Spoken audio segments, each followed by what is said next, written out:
Каго помню і люблю, гэтак назвала свае ўспаміны Данута Бічэль, настаўніца, паэтка і першая апякунка градзянскага музею Максіма Богдановича.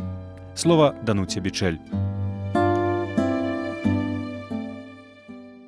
Запрасіў мяне на сустрэчу са студэнтамі першага курса філалогіі Мікалай Владзімірович Мікуліч.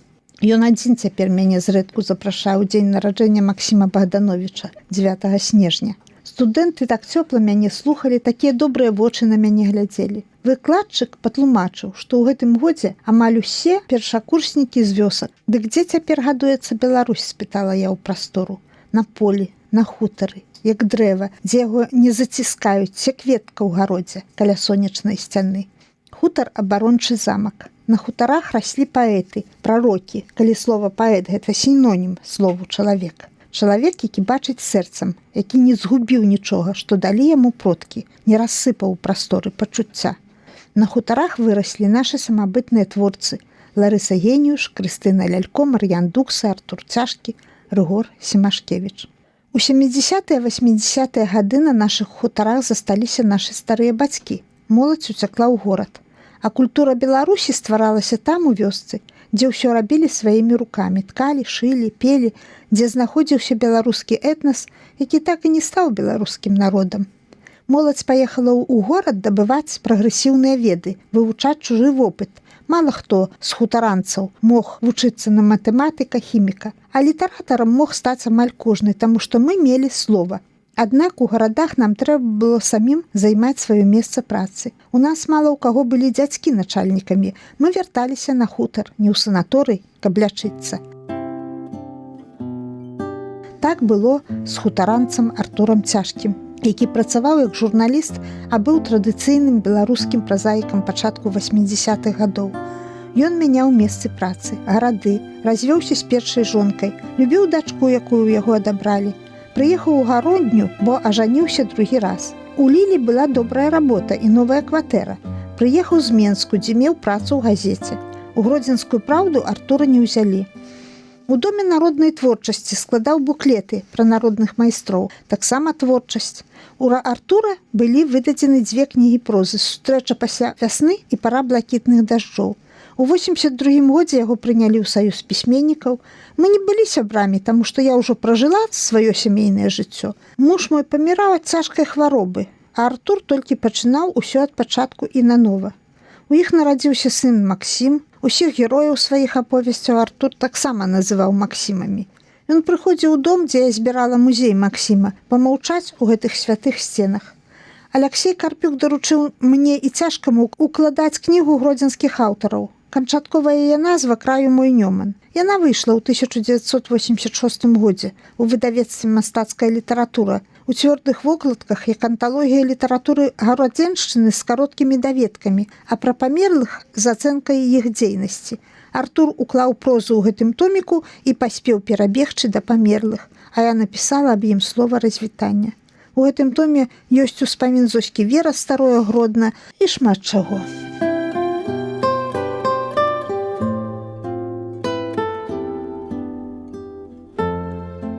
У Артура Цяжкага хутар Лылойці на Смаргоншчыне, ад літоўскага Люляць. Гэта быў шляхцанскі хутар. Хата з чыстаю палавінай на 2 канцы, гаспадарчыя забудовы стаялі асобна.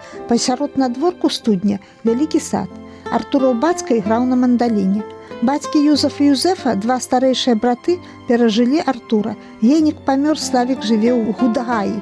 Артур памёр на 41-м годзе жыцця 5 красавіка 1984 года у Гародні сваёй смерцю ад сардэчнага прыступа. Перад смерцю ён паехаў у Лылойці на некалькі дзён да маці. Артуру даручылі прыдумаць добрыя біяграфіі 2 дрэнным начальнікам, якіх вылучалі на заслужаных дзеячаў мастацтва. Ён ужо так стаміўся ад гэтых непрыемных прыгодаў.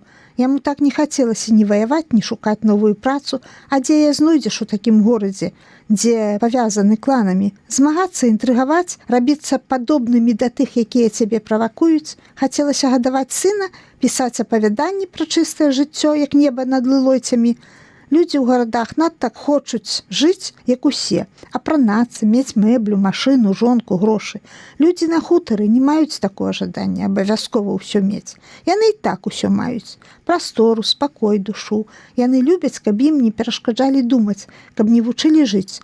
Людзей з хутара гарадскія людзі не разумеюць, называюць іх ненармальнымі, нязручнымі, яшчэ горш, пасылаюць да псіхіятраў. Артур памёр, калі горад спаў. Максім з мамай спаў у суседнім пакоі. Ён не захацеў выклікаць хуткую, апрануўся, завязаў гальштук, быў надта акуратны. Яго павезлі хаваць да бацькі у Нестанішкі.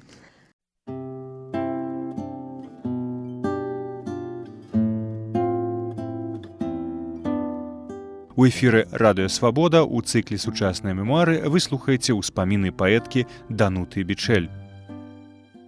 Артур Цяжкі напісаў пра свой хутар надта добрую аповесць «Смутак». Праўда, у аповесці герой яго Максім прыязджае дадому на пахаванне маці, застаецца дома адзін і ўспамінае сваё жыццё, якое было на хутары. У жыцці наадварот маці Юзэфа перажыла малодшага сына на 16 гадоў. Нам, хутаранцам, не было месца на хутарах. Мы іх пакінулі, нашы хутары вынішчылі, нашы дрэўцы на межах карчавалі, пагорачкі раўнялі, нашы продкі пасадзілі прысады, але, аказваецца, яны іх пасадзілі на калгаснай зямлі. Прыехала я да сястры, яна як сцямнела, бярэ дзярушку і кажа: «Пайду прынясу саломы на подсцілку карове». А божа мой, гэта ты ўночы цягаеш салому, як бы крадзеш? Ага, краду на сваёй гаспадарцы, а збожа ім аддаю.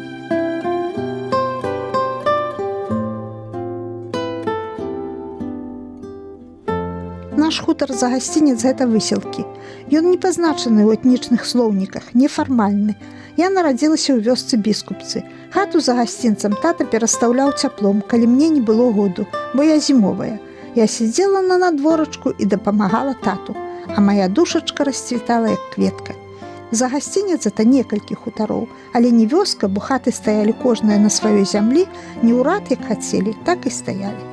Гасцінец бег сабе з вёскі Бурносы праз лес, з вёскі Мялёгава праз балота, злучаўся, крыжаваўся, прабягаў каля нас і ўцякаў за могілкі ў далёкія вёскі Мікулічы, Буртукі, Загаўю. Зямлю тата купіў з аднаго сезону плытагонства на Нёмане. Дзед Вінцук на гаспадарцы пакінуў дзядзьку Мікодыма, вясковага паэта. За вершы ён атрымаў мянушку Джинджик. Ён складаў гумарыстычныя кароткія вершы па-беларуску. Наша вёска гаварыла толькі па-свойму. Дзядзька Мікодым, як у яго дзедаву гаспадарку у калгас забралі, сам у калгас не запісаўся. Жыў за гарода не з сотак, сотак яму не далі. Не атрымаў пенсіі з прынцыпу, меў жонку 2 сыноў. Дзядзька Яхім пайшоў у прымы на 5 сірот, цётка Марыля пайшла за ўдаўца.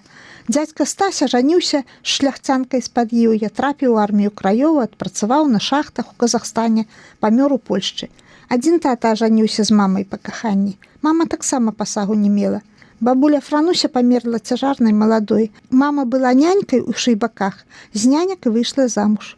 Усю хатнюю работу на хутары захапілі мама і сястра Рэня. То я дапамагала тату, таму не вучылася даіць карову, варыць. Пасвіла кароўку сваю, а пасля і цётчыну, і сястры Рэні. Калі яна выйшла замуж, я вучылася ў 3 класе. Наш хутар – гэта бедны хутар. Хлявок прыстаўлены да хаткі праз сенцы і каморка, да хляўца паветка. Усё малое, ад рынка не гумно. Гумнішча не было абгароджана плотам, толькі падворак перад хатай. Мы так і не мелі сваёй студні. Гародчык перад вокнамі маленькі, але ў Рэні ён быў надта прыгожы. Півоні, лілеі, боцікі, касачы, шыпшына за плотам, якая лезла ўсюды. Наша Рэня мастачка ад прыроды. Яна стварала хараство ў хаце, прыбірала вокны і абразы выцінанкамі. Адну сукеначку яна ўвесь час аздабляла то карункамі, то гузікамі.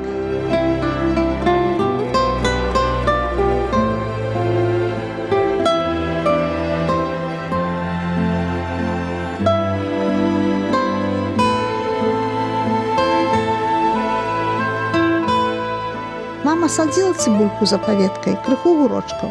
Буракі ды капусту раслі на полі. Там было такое месца, называлася ямай. Зямля наша была пясчанай, беднай. Ад хаты да гасцінца быў папар, там нічога не сеялі, бо не расло, выганялі карову. Каля самага хутара пачынаўся барок, баравічковы, сунічны. У сярэдзіне 70-х праз наш барок пабудавалі дарогу ў Менск з Агародні. У вёсцы яе называюць БАМ. Яна прылягла заблізка ад нашай хаты, але ўсё ж барок крыху куродуму бярэ на сябе. Засталася адна хата, плот паваліўся, і дзеці яго прыбралі ў паветку. Дрэвы па смерці мамы пачалі высыхаць, мы іх і сухія не пілуем. Ад хаты далекавата, і яны невялікія. На папары растуць тыя самыя кветкі, якія раслі спрадвеку. Армерыя, жудрэц ці барадульнік. Гэта я прачытала ў кнізе, у нас яны безыменныя. Дачка моя Віка, мастачка, пераносіць іх на свае палотны, выходзіць як усмешка неба, як цвет прамення. У роднай хаце сусвет блізка. Выходзіш уночы на надворак і абдымай яго рукамі. Родная хата – гэта не малая радзіма, якраз уся вялікая радзіма. Наша пакінутая татам і мамай хата і цяпер трымае магутную магічную сілу вылечвання за ноч, за паўдня, як прыедзеш, як правядзеш у ёй. Калі я прыязджала ў маладосці з вучобай па экзаменах, у мяне ад вялікага напружвання кружылася галава і ляталі ў вачах жоўтыя матылі. Мама мяне адпойвала малаком. Мы былі бедныя матэрыяльна, але багатыя дабрынёю і любоўю. Прырода роднай зямлі дасканаліць прыроду чалавека, супакойвае, скіроўвае яго думкі ў вечнае. У філасофскім разуменні Беларусь – гэта хутар на ўскрайку Еўропы. Чым меней тут прагрэсу, тым болей Беларусі.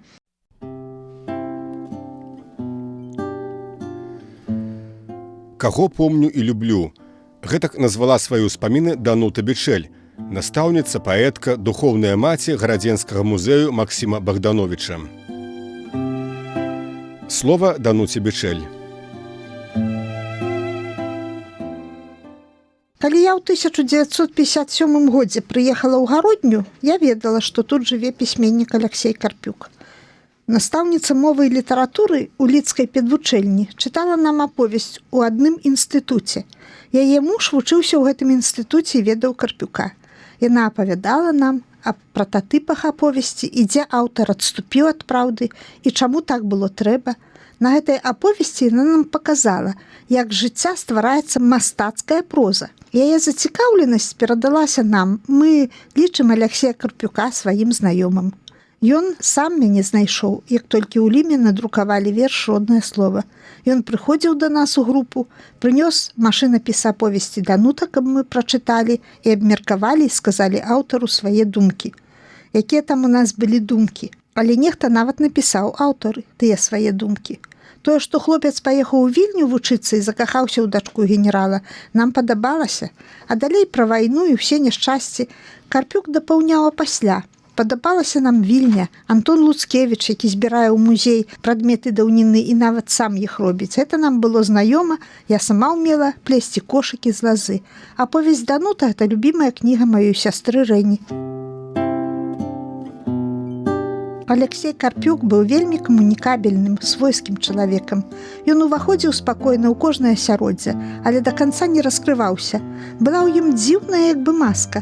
Гэтая свойскасць была як бы накінутая, дэманстратыўная. Ён неяк пасмейваўся, што і не зразумець было, дзе ён шчыры, а дзе стварае вобраз, позу. Адно дакладна, ён не чакаў нейкай лепшай, спрыяльнай долі, а жыў у сваім часе і прымушаў гэты час працаваць на сябе. Ён правяраў сам сябе, выпрабоўваў. І я думала, што ён такі, бо быў партызанам. Гэтыя ягоныя эксперыменты на смеласць і былі яго натурай. Яны яму каштавалі нерваў, але ён хутка прыходзіў да нормы і жыў далей. Стварыў такі вобраз самога сябе, хадзіў з кійком, але хутка. Калекцыянаваў кіі. Выглядала, што ён выдурняецца з гэтымі кіямі, а на самой справе ў яго на плячах не было 4 рабрынаў. Пасля ранення ён не ўвайшоў у Берлін, таму яго не ўзнагародзілі, ён доўга лячыўся ў шпіталях. Яму ўсё даставалі асколкі з лёгкіх, але шмат так і засталося там. Гэта баліць.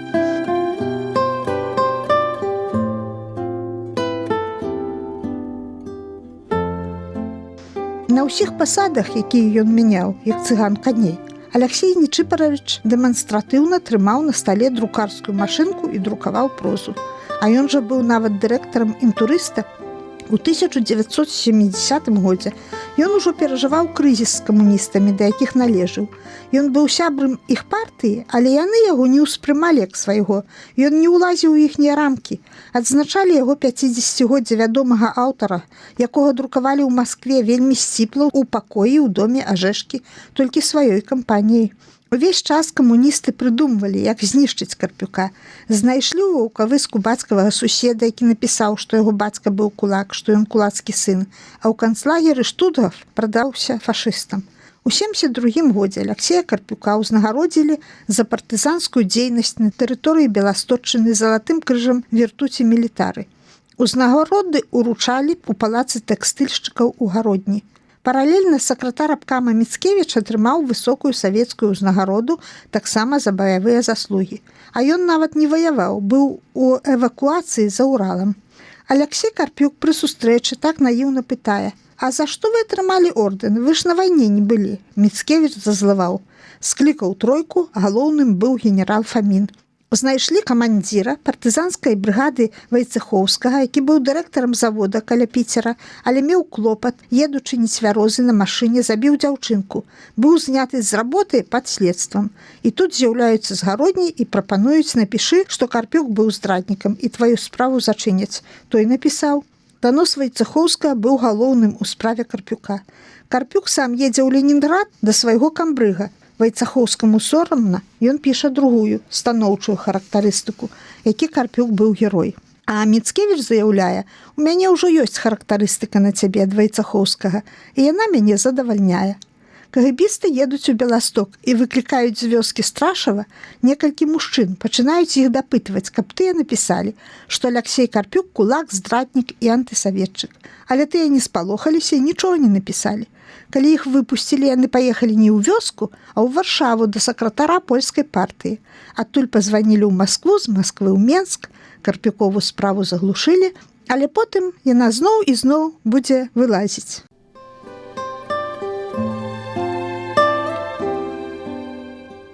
У эфіры «Радыё Свабода» вы слухаеце працяг успамінаў паэткі Дануты Бічэль.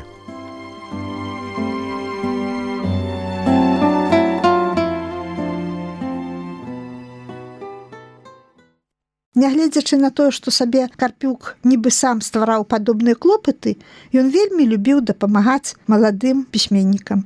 Ён не вучыў іх пісаць. Ну, хіба так, што ўсё ў цябе, ды кветачкі, ды ягадкі.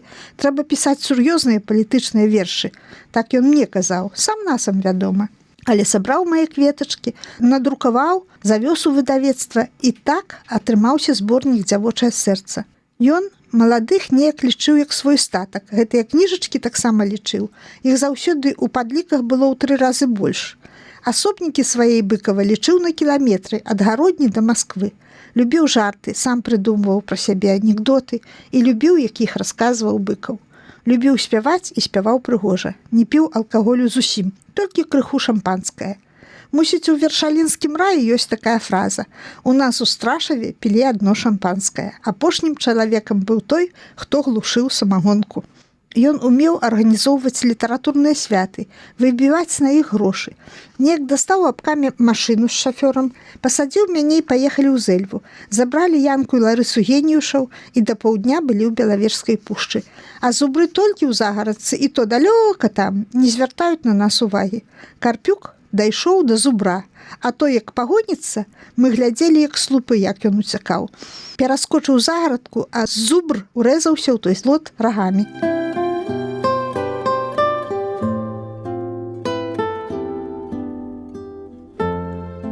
Каля Свістачы ў вёсках яго ведалі з вайны. Такая лясная вёсачка Грынкі за Якушоўкай. Там яму ўсе былі знаёмыя. Па той бок мяжы мы былі, мусіць, у годзе 1988. Бачылі месца, дзе стаяў дом, у якім нарадзіўся Кастусь Каліноўскі. Вельмі прыгожы пагорачак. Карпюк падобны да Каліноўскага, рыс твару у іх аднолькавыя. Хаты Карпюкоў на водшыбе, на роўным пясчаным месцы, за дробным сасняком, стаяла замкнёная. Аляксей паглядзеў акенца. У гарадку мужчына пазнаў яго, абняліся, вельмі запрашаў дадому, але мы ехалі па плану і не было як там гасцяваць. Янка Мордань неяк мне сказаў, што беларусам ён застаўся, бо дзядзька даў яму пачытаць кніжкі Карпюка. Збоку здавалася, што Карпюк урываўся ў тваё жыццё і вырываўся, але на самой справе ён толькі рабіў, што здабываў літаратарам кватэры, працу, усіх запісаў у спецпаліклініку, нічога нам не падносілі на сподачку, ўсё даставаў Карпюк. Ён прымушаў сістэму служыць і літаратуры, і культуры. Усе на ідэалогіі сакратары былі жанчыны. Спачатку ён цешыўся, як з'яўлялася новая сакратарка. Пасля расчароўваўся. Прыходзіць да сакратаркі абкама па ідэалогіі Еўдакіі Емельянавай і пытае: «А за што вы не любіце Дануту?» Гэта ён чакаў, што яна будзе пярэчыць, што яна любіць, тады пяройдзе да галоўнай патрэбы свайго візіту. А сакратарка маўчыць.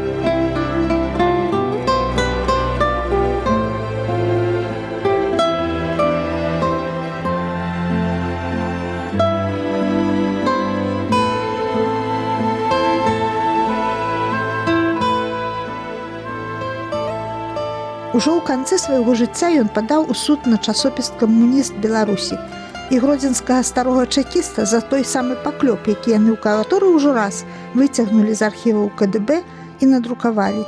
Суд адбываўся ў Гародні, але абараняў Карпюка мінскі адвакат. Моладзь горада, літаратары, журналісты, народнафронтаўцы арганізавалі пікет у абарону Карпюка. На судзе ўвесь час знаходзіліся журналісты незалежнай прэсы. Карпюк Алексей Нечыпаравіч працэс выйграў бліскуча. Былі прыняты ў Беларусі адпаведныя законы, па якіх можна было апраўдаць Карпюка. У 90-м годзе, 14 красавіка, яму споўнілася 70 гадоў. Зрабілі яму прыгожы вечар у лялечным тэатры. Карпюк захварэў і вельмі мужна трымаўся. Парадкаваў свае архівы, аддаваў у музей Богдановича перапіску з вайны, лісты ў трохкутніках са штэмпелем ваеннай цэнзуры, лісты ад сяброў, ад хлопцаў і дзяўчат, з якімі вучыўся, запіскі з перавыбарчага прафсаюзнага сходу, ён быў студэнтаў прафоргам. Запіскі з гульні ў пошту на студэнцкім вечары, нататнікі, цэлыя кавалкі прозы, напісаныя ў сшытках. Почерк яго дзіўна мяняўся. Для сябе ён пісаў зусім нечытэльна. З гадамі почерк рабіўся больш неразборлівы.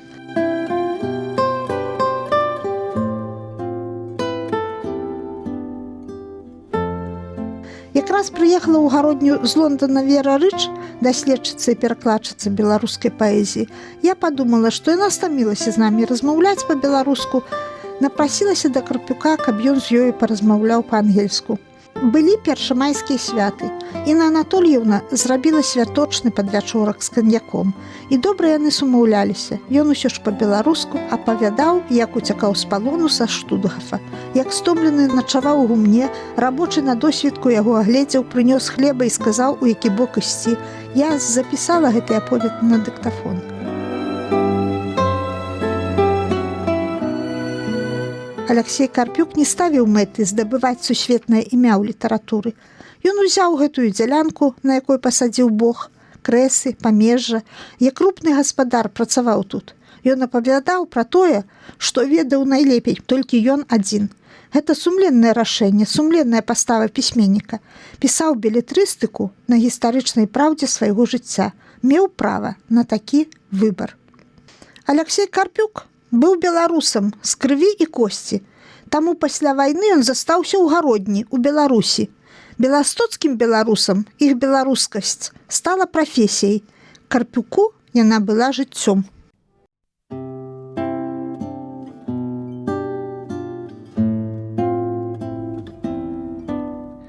Данута Бічэль. Каго помню і люблю. Сёння мы прапануем наступную частку ўспамінаў, якую чытае аўтарка.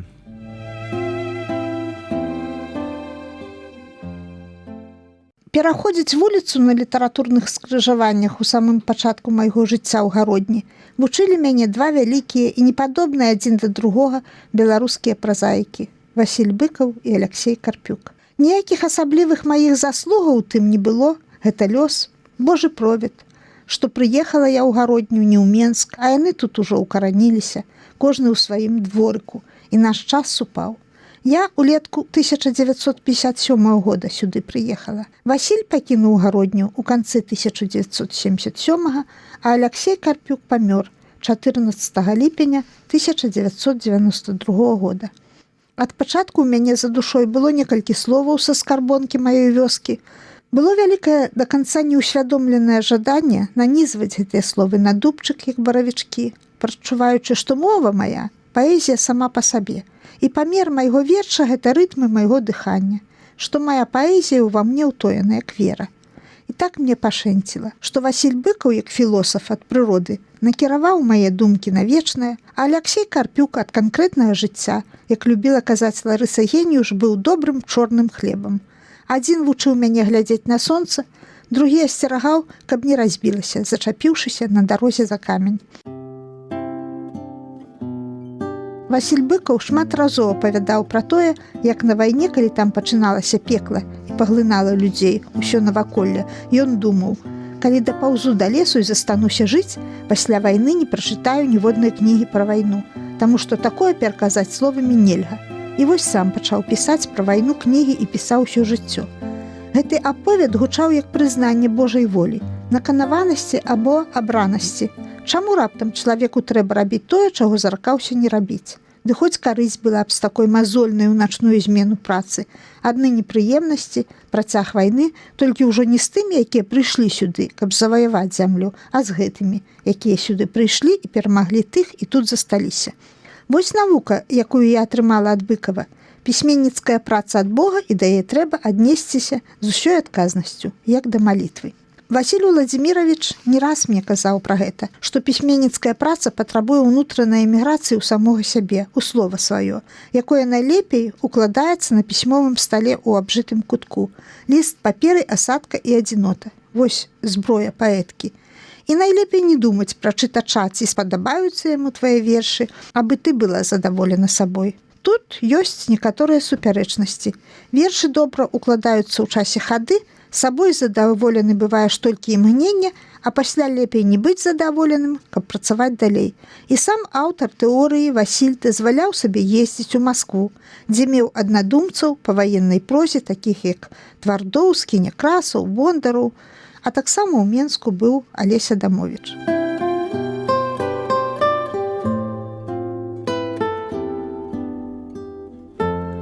Аляксей Карпюк заўсёды вучыў на канкрэтным жыцці. Ідзе да нас на вуліцу Міра, ён мог нават прыйсці пазычыць абцугі. Я перад пад'ездам з дачкой Вікай у калясцы размаўляю з суседкамі. Карпюк здзівіўся: калі ты збіраешся пісаць, то пастарайся, каб суседкі да цябе не заходзілі, іначай пісаць табе не дадуць. Я гэта зразумела. Абодва мае настаўнікі прыкладам свайго жыцця паказалі, што праца пісьменніцкая вымагае пасвячэння, нягледзячы на тое, што савецкае заканадаўства не лічыла эту працу усур'ёз. Але ёсць уласнае заканадаўства, гэта сумленне. Яно падказвае берагчы свой час. Я ж успрымала іх навуку з карэкцыяй на паэзію, як няма натхнення, трэба пячы аладкі. Цяпер я хацела б перачытаць агляды літаратуры пачаткоўцаў у гродзенскай праўдзе, якія рабіў Васіль Быкаў. Напэўна, не былі яны павярхоўнымі. Памятаю адзін выпадак. Наша гродзенская пісьменніца, яна памерла ў пачатку гэтага стагоддзя. Яна пісаць пачала, калі пайшла на пенсію, але вершы на рускай мове пісала раней. Вось яна скардзілася на Васіля Быкава, які ў літаратурнай старонцы не змясціў яе верш пра абеліск, а змясціў верш Дабічэль з безгустоўнымі словамі «Лес памірае». Быкаву даводзілася апраўдвацца перад галоўным рэдактарам. Васіль Быкаў быў маім натхненнем. Гародня была запоўнена Васілём Быкавым. Як паэт адзін з дзесяткаў знаходзіцца такі, якога начытаешся, як усё роўна заразішся нейкай паэтычнай энергіяй, нейкімі флюідамі і пачынаеш ствараць сваё. Так і людзі маюць у сабе нейкае паэтычнае поле натхнення. Васіль Быкаў мяне ратаваў ад бязмоўя размовамі, натхняў тым, што быў тут. Мы сустракаліся ў рэдакцыі, пакуль ён там працаваў. Сустракаліся на літаратурных вечарах. Ён браў мяне ў свае дэпутацкія справаздачы перад выбарцамі, да якіх ён вельмі рэдка ездзіў.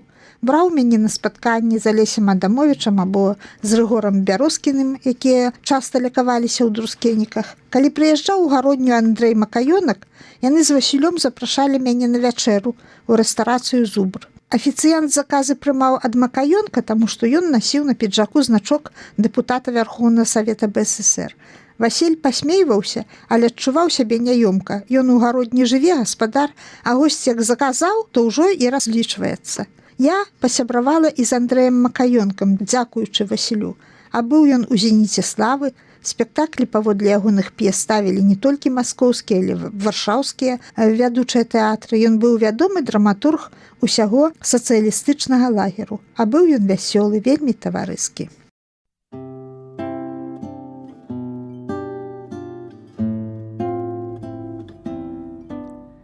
Вы на хвалях беларускай свабоды.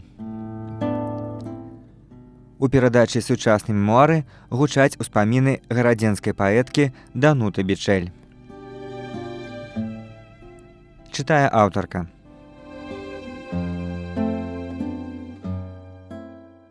У гародні была маторкавая ліхаманка. Лодкамі-маторкамі быў заняты левы бераг Нёману, ад чыгуначнага мосту аж пад лес Пышкі.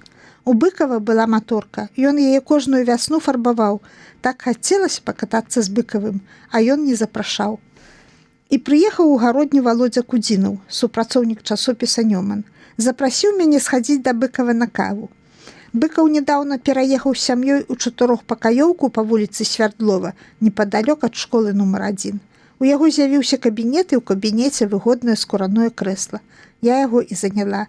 Васіль сам бегаў на кухню па бутэрброды з вяндлінкай, а мы тут жа іх з'ядалі. Нарэшце стаміўся і кажа: «Паехалі я вас на маторцы пракачу да Крэйдавых гор». Крэйдавыя горы былі з правага боку Нёмана, за лесам, які называецца Пышкі. Крэйду даўно выкапалі, цяпер там замест гор азёры. Кудзінаў павінен быў вярнуцца ў той дзень у Менск. Быкаў патэлефанаваў свайму сябру Валянціну Чэкіну. Яны ўжо мяне завезлі на тыя Крэйдавыя горы, і там на такой газніцы паходнай зварылі каву з дымком.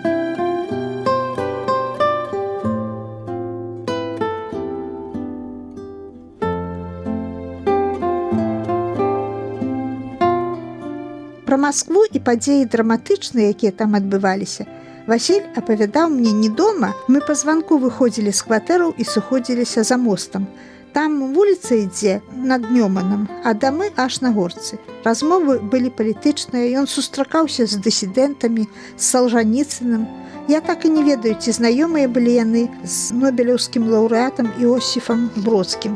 Пра паэзію мы размаўлялі на ўзроўні тэмаў, думак, ніколі пра мастацкія сродкі, але агульную ацэнку твора паэта, як з'явы, Васіль рабіў дасканала. Неяк сказаў: «Ты склала гэтую паэмку, нібы назбірала сунічак, высыпала іх у вядзёрка, атрымалася поўная і з вяршком». Абодва мае настаўнікі накіроўвалі мяне на грамадскую паэзію, але што са мной было рабіць? Прымалі такую, якой я была, з кветачкамі, з ягадкамі. Не было размоваў пра новыя пошукі ў паэзіі. Магчыма, яны бачылі мой невысокі патэнцыял, а магчыма, яны ўсё ж былі празаікі, а да паэзіі былі абыякавымі. Яны не цягнулі мяне за вушы ў Маскву, але першую публікацыю ў дружбе народаў у перакладах старога класіка Сергея Гарадзецкага арганізаваў Аляксей Карпюк. Мы не так часта збіраліся ўсёй гродзенскай суполкай, якая павялічвалася і гарадзенскімі аўтарамі з раённых нашых местаў.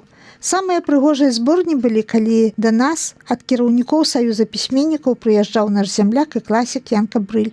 Зноў жа аднойчы нас гэтак сабраў прыезд Рыгора Бярозкіна, які ўмеў апавядаць пра маскоўскую багему і прыгоды з гулагаў, дзе ён быў. Мы праслухалі Рыгора Бярозкіна цэлы вечар, на якім не сумавалі нават жонкі нашых крытыкаў.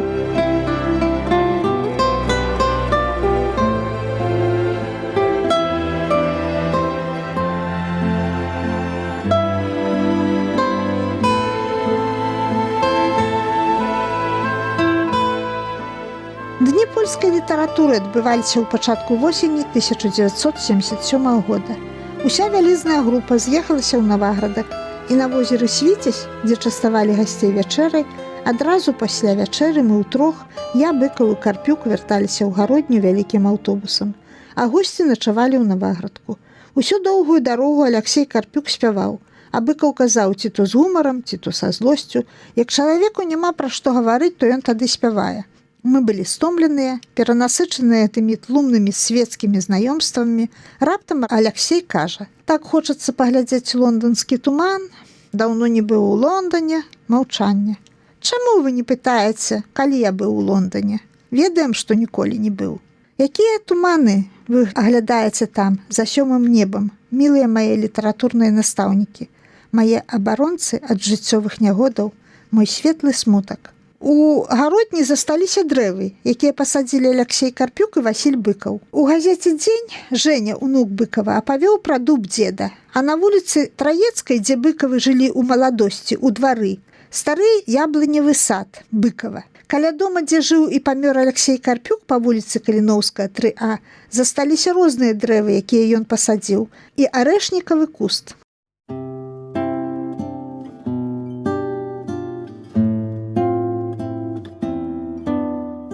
Данута Бічэль, каго помню і люблю. Сёння мы прапануем вам наступную частку ўспамінаў, якую чытае аўтарка. Сустрэчы з вялікімі людзьмі маюць значэнне асаблівае. Сустрэча з вялікай паэткай Ларысай Геніюш паўплывала на мой лёс і на маё месца ў беларускай паэзіі. Сумоўю з ёю давала болей інтэлігентнасці, чым лекцыі ў інстытуце, чытанне добрых паэтаў, чым іншыя ўплывы сяброў, настаўнікаў, рэдактараў, крытыкаў. У маім выпадку Ларыса Геніюш была самым вялікім чалавекам. Ніхто столькі ў маю істоту не ўклаў, каб запоўніць пустэчу савецкасці. Прыемнае адчуванне, што цябе абралі, што да цябе поўны давер. Гэта прыносіла натхненне. Яна была маім акумулятарам натхнення. Называла сябе сейсмографам. Але на побытавым узроўні гэта не выглядала ідылічна. За сяброўства з ёю трэба было плаціць. Першы раз я яе ўбачыла на канцэрце песняроў, якія называліся яшчэ лявонамі і спявалі беларускія народныя песні. Я сядзела ў зале, за ёю праз адзін рад, таму чула, як яна ў паўзах размаўляла. Ціха, спакойна, але ўсе яе чулі і аглядаліся. Так яна размаўляла ў аўтобусах, у натоўпах людзей. Алексей Карпюк завёз мяне і Васіля Быкава на пазычаную сакратара абкама па ідэалогіі Ульяновіча, Белай Волзе ў Зэльву. Карпюк ведаў, куды едзе, бо, напэўна, ўжо там быў. А мы зайшлі ўпершыню на той ганачак драўляны. Гаспадыня адчыніла дзверы і шырока раскрыла рукі, усцешылася. Пасадзіла ў пакоі за круглы стол. Там была канапка, палічка, зробленая з дошак, якія пакладзены на цагліны. На сцяне вісела добрая карціна, пейзаж з хатай і мастком. Шмат статуэтак зуброў і мундштукі. Збіраў іх муж Янка. Я знайшла сабе месца каля печкі. Ларыса Антоновна замяніла абрус, насіла грыбы, гуркі, печыва, паставіла варыць бульбу на газавай двухкамфорнай пліце. Я ў чужой кухні не ўмею дапамагаць, таму сяджу ціха, каб не перабіць посуд. Размаўлялі Янка і Васіль. Янка ўмеў гутарыць пра ўсё, меў вялікую бібліятэку, грошай не хапала на тое, каб выкупіць пачкі, якія ён выпісваў кніга почтай. Дзве яго бібліятэкі, адна ў Празе, адна ў бацькоў да яго ссылкі ў 1948 годзе, загінулі. У сяброў яны прасілі толькі кнігі. Сын Юрка з Беластоку прывозіў кнігі. Янка пачаў расказваць, як яго, беларуса, не прынялі палякі ў Віленскі універсітэт, а Браніслаў Тарашкевіч дапамог яму з Вільні праз зялёную мяжу перайсці ў Прагу. Урад БНР падпісаў з чэхамі дамову аб бясплатнай вучобе таленавітай беларускай моладзі ва ўніверсітэтах Чэхіі. У 1936 годзе ён скончыў медычны факультэт Карлава універсітэта, застаўся ў Чэхіі. Да яго прыехала Ларыса Антоновна з Юркам у канцы 1937 года. Ларыса Антоновна пра гэтыя падзеі апавядала так. Прыехала яна ў Зэльву на падводзе, па даручэнню бацькі. Зайшла яна да Геніюша ў хату і ўбачыла Янку. Ён размаўляў па-беларуску, паразмаўлялі. Яна падумала, калі ён выйдзе за мной з хаты, то гэта будзе мой лёс. Выйду за яго замуж. Ён выбег за ёй, дагнаў і пацалаваў у вусны.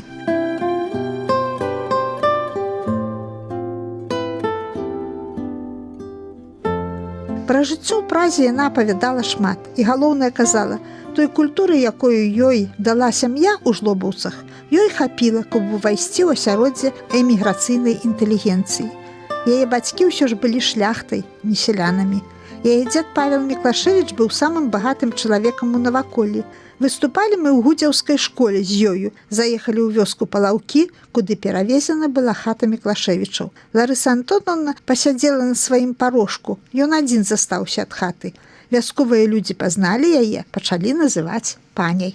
У Празе яна трапіла ў самае высокае асяроддзе, спынілася на пачатку ў дзядзькі Васіля Захаркі, прэзідэнта Беларускай Народнай Рэспублікі. У той жа кватэры, але асобна, жыла Марыя Крэчаўская, удава па прэзідэнту Пятру Крэчаўскаму. Ехала я з Эльвы зусім другім чалавекам. Упершыню даведалася пра Беларускую Народную Рэспубліку, тата мне нічога не апавядаў. У падручніках пра гэта не ўспаміналі. Выкладчык літаратуры ў інстытуце прачытаў некалькі вершаў Наталі Арсеньевай. Я пачала перапіску з Ларысай Геніюш. Летам 1965 года яна прыехала ў гародню павіншаваць мяне з нараджэннем сына. Прывезла белыя лілеі са свайго садочка, не горшыя, чым з Галандыі.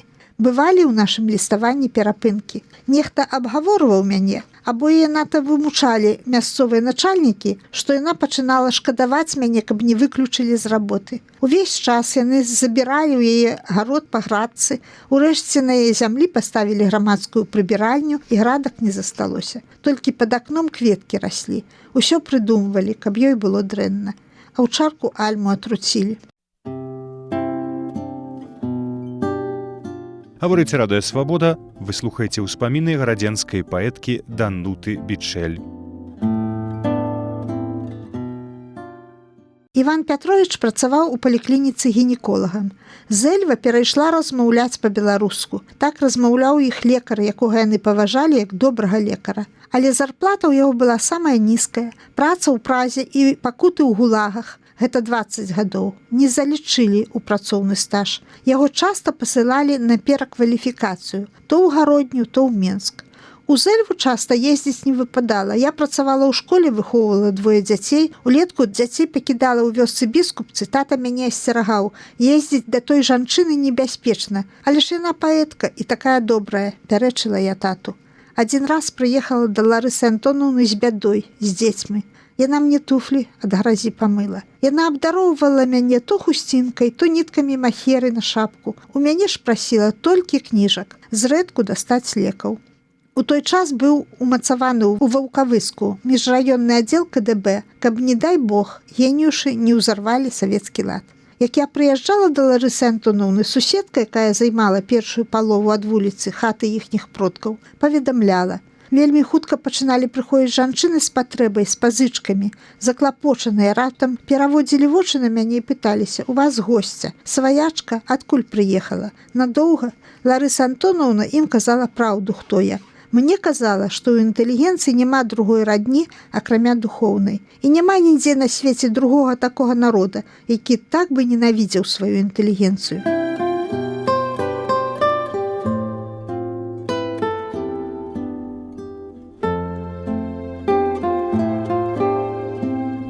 Яна ўмела і любіла выпякаць пірог ці печыва. У металічнай печцы, пакуль цеста пяклося, яна чытала вершы высокім святочным голасам, падважаючы плячуком. Мы з ёй выступалі ў Эльвінскай школе-інтэрнаце для хворых дзяцей. Усім вядомая фатаграфія таго выступу. Стаяць на ганку са снапкамі бэзу, Быкаў, Геніюш, Карпюк і я. Была яна запрошаная ў Гродзенскі педінстытут, а я хадзіла пры ёй. А печыва пяклося. Я слухала, як яна чытае. У яе былі заўсёды новыя вершы. Яна не ведала, як гэта паэту не пішацца вершы. Мы паэты, высокі ўзлёг. Мая мова, як шчасце на вуснах. Сонца болей золата не плавіць. У Чэслава Мілаша, калі ён стаў лаўрэатам Нобеля і прыехаў у Кракаў, студэнты запыталі, як ён піша вершы. Ці пачынае і не ведае, што атрымаецца, ці ведае наперад, пра што будзе пісаць. Чэслаў Мілаш адказаў, што ён заўсёды ведае, пра што будзе пісаць. Але першы радок верша з'яўляецца сам, ад Бога, а далей такі дэманчык збоку назірае, як мучыцца чалавек. Ларысе Геніюш першы радок таксама даваў Бог, але і сама яна не абораю хлеб кроіла. Яна, як малое дзіця, блытала лагічны сэнс. З гэтага стварала мастацкія вобразы. Толькі звонку выглядала, што радкі яе не прычэсаныя экспромты. Яна іх сцягвала нейкімі невідочнымі клямарамі, дасканаліла філігранна, укараняла ў сялянскую глыбіню.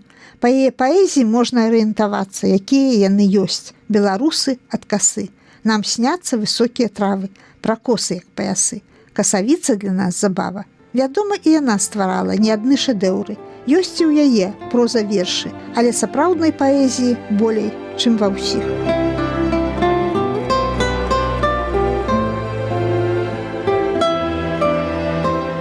Я думаю, чаму яна так сур'ёзна рыхтавала свае круглыя даты жыцця? У побытавай культуры беларусаў зусім не было такіх святаў, як дні нарадзінаў. Святкавалі імяніны. Да Ларысы Геніюш на 60-годдзе з дня нараджэння і на 70-годдзе ўжо без янкі збіралася ўся творчая інтэлігенцыя. Але класікі не прыязджалі, бо ведалі, што шмат там даносчыкаў, як яна казала, стукачоў.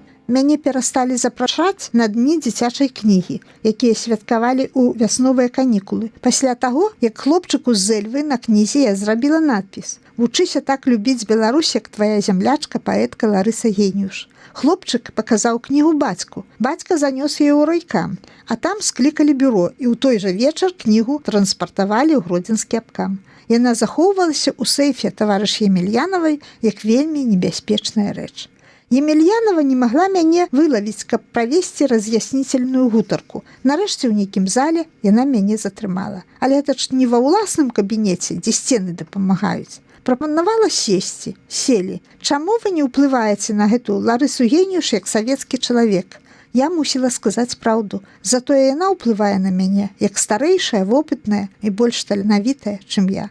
Калі Юрку ў Беластоку зрабілі аперацыю, прыйшла тэлеграма, завераная галоўным лекарам бальніцы. Па такіх тэлеграмах афармлялі дакументы на выезд без чаргі. Але яе да сына не пусцілі, яна плакала з адчаю, што з ёю не здаралася ніколі. Так і не наведала яна сына Юрку пасля такой цяжкай аперацыі. На пахаванні мужа Янкі Ларыса Геніюш паводзіла сябе гэтак жа годна, як Жаклін Кеннеді, жонка забітага прэзідэнта ЗША. Аднойчы ўвечары мы размаўлялі ў яе дома.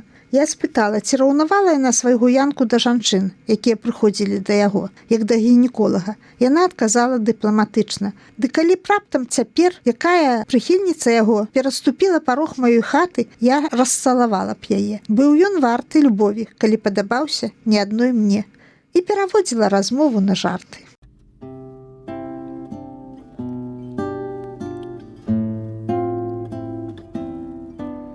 Сучасныя мемуары на хвалях свабоды. Данута Бічэль. Каго помню і люблю.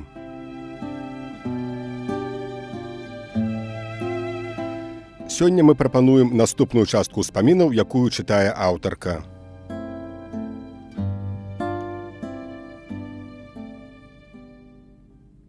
У 1972 годзе, перад 9 жніўня, калі Ларыса Геніюш нарадзілася, я прыехала ў Зэльву. Пад вечар на панадворак заехаў такі старажытны аўтобус, а з яго павыходзілі людзі, паважныя, але апранутыя хто як. Гэта была навуковая экспедыцыя музея беларускай культуры, якім кіравала Вольга Цярашчатава. Яны зайшлі ў дом, сказалі, хто яны і адкуль і куды едуць, а вярталіся ўжо ў Менск. Паказалі тыя прадметы, якія назбіралі, што за грошы, а што за так. І Ларыса Антонаўна пахвалілася перад імі сваімі ручнікамі, андаракамі, паяскамі. Паяскі яна ткала з адной жанчынай з суседняй вёскі, Дзярэчын. Вось хто ўмеў рабіць закуску ў кожнай кухні, дык гэта Вольга Цярашчатава. Хутка яны ўсяго натварылі і занялі пакой самы крайні над склепам, размаўлялі да паўночы. Вельмі яны пасябравалі. І заязджалі да Ларысы Антонаўны то ўсе разам, то паасобку, і яе запрашалі ў Менск. Аднойчы яна падаравала ім хустку 1 на 4. Цярашчатавай, Дзёмкінай, Ганулі Фурс і Норы Вецер. Яна разрэзала вялікую хустку на 4 часткі.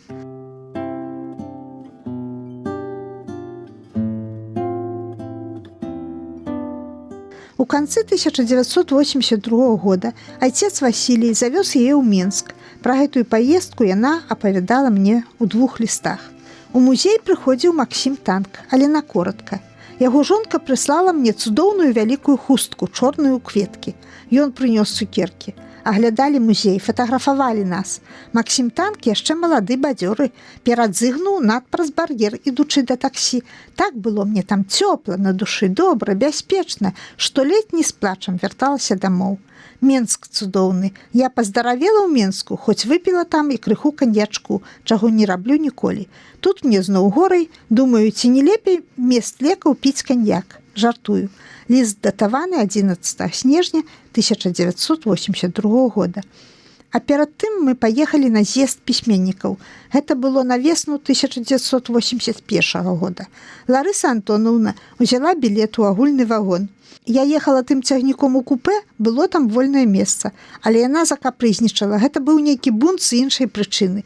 Я перайшла да яе ў агульны вагон і не сплючы ноч мы пайшлі на з'езд, які адбываўся ў палацы прафсаюзаў. У Ларысы Антоновны была тэлеграма, запрашэнне ад Ніла Гілевіча. Дзяжурны тэлеграму за дакумент не прыняў, я ледзь яе ўтрымала, хацела ехаць да хаты. Але ў фае з'явіўся сакратар Анатоль Жалязоўскі, убачыў нас, дастаў з кішэні бланк запрашэння, напісаў яе прозвішча, папрасіў прабачэння. На з'ездзе ў перапынку ў буфеце Максім Танк нёс ёй прыгаршчы цукерак, першай даме беларускай паэзіі.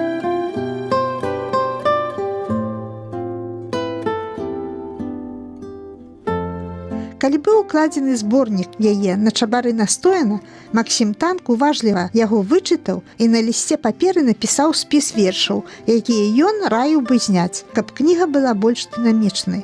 Але яна яго не паслухала. Я запяю табе пра дзіва дзіўная, якая ў нёмане глыбіня, як ноччу месячнай на воды сінія выводзіць дзеўчына паіць каня.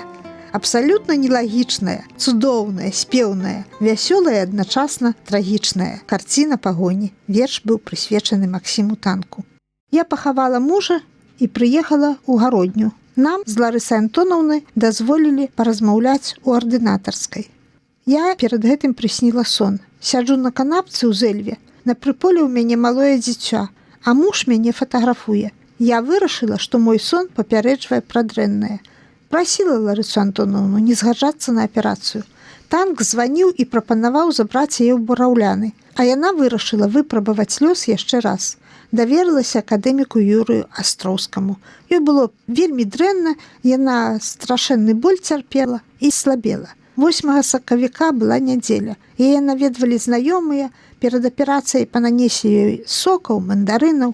Аперацыю рабіў адразу пасля свята вядучы хірург-прафесар. Пасля яго яшчэ 2 разы адкрывалі тыя загноеныя раны маладыя спецыялісты.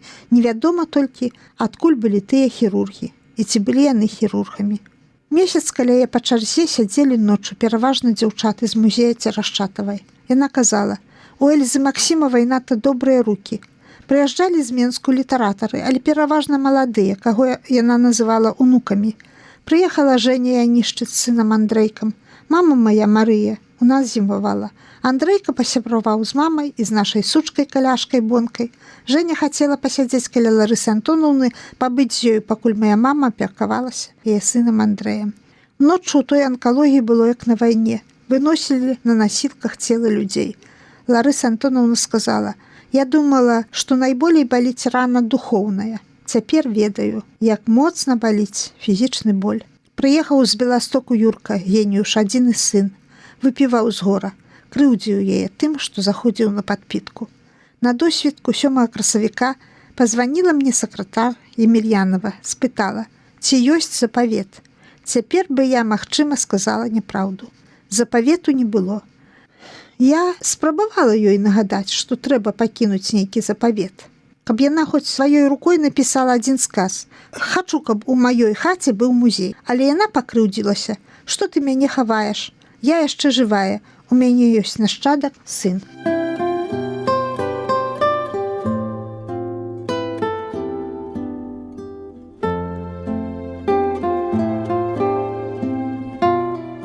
Яе хату ў Зэльве спачатку адчынілі, апячаталі ўсе пакоі, усе шафы, тумбачкі, кладовачкі, зачынілі, павесілі свой замок з пломбай. Зэльвенскія сваячкі замок сарвалі ломам, занеслі гаспадыню ў яе дом, а ўжо тыя пячаткі парушалі толькі там, куды трэба было заглянуць, па посуд неабходны на пахаванні. Правесці яе на той пагорачак да янкі, памаліцца ў царкве, развітацца з ёю, сабралася зэльвеншчына і інтэлігенцыя Беларусі. Хвароба і смерць не змянілі яе прыгожы твар. Паэткі прыгожыя ў труне і маладыя. Гэта яна казала неаднойчы. Ёсць такія імгненні, калі людзі ўздымаюцца над сабой. Смерцю яна ўзняла нацыянальны дух беларусаў, хоць крыху загартавала. Было на яе пахаванні вельмі шмат тысяч у гэтай богам забытай зэльве. Потым пачалі пры нашчадку перапісваць яе маёмасць, раскрадаючы, расцягваючы. Праз паўгода Юрка аформіў спадчыну, што аддаў музей, што здолеў вывесці ў Беласток. Мяне туды не пускалі афіцыйна, але я ездзіла ўжо пасля ўсіх з мастаком Володзем Кіслым. Мы назбіралі шмат прадметаў у музей на тым сметнічку, такім для нас дарагім. Большую частку бібліятэкі спалілі ў лесе, уночы, зэльвенскія горы-героі. Я ездзіла да яе на магілу аўтастопам адна. У канцы 90-х гадоў пачалі ездзіць моладзь, інтэлігенцыя. З'явілася як бы традыцыя, пілігрымка да Ларысы Геніюш у дзень яе нараджэння 9 жніўня.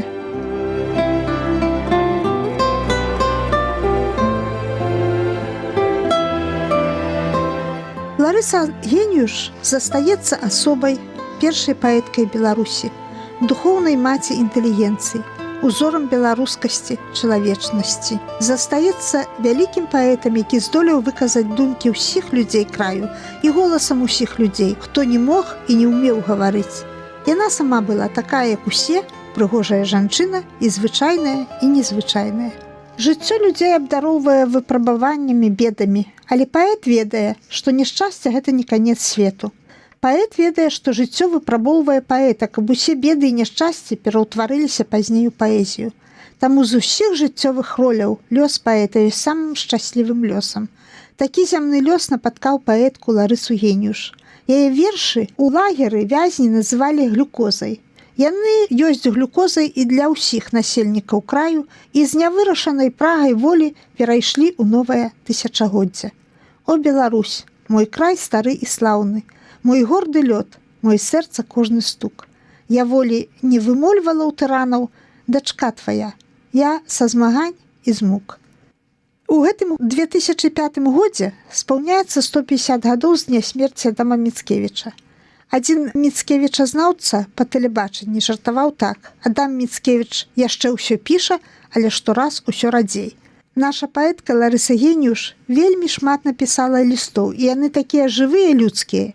Іх можна яшчэ ўсё апублікаваць, так што яна у свае 95 гадоў з дня нараджэння піша вельмі шмат, у 22 гады пасля смерці. У 2005 годзе Ларысе Геніюш споўнілася б 95 гадоў. У красавіку спаўняецца 22 гады, як яна пайшла ў бессмяротце.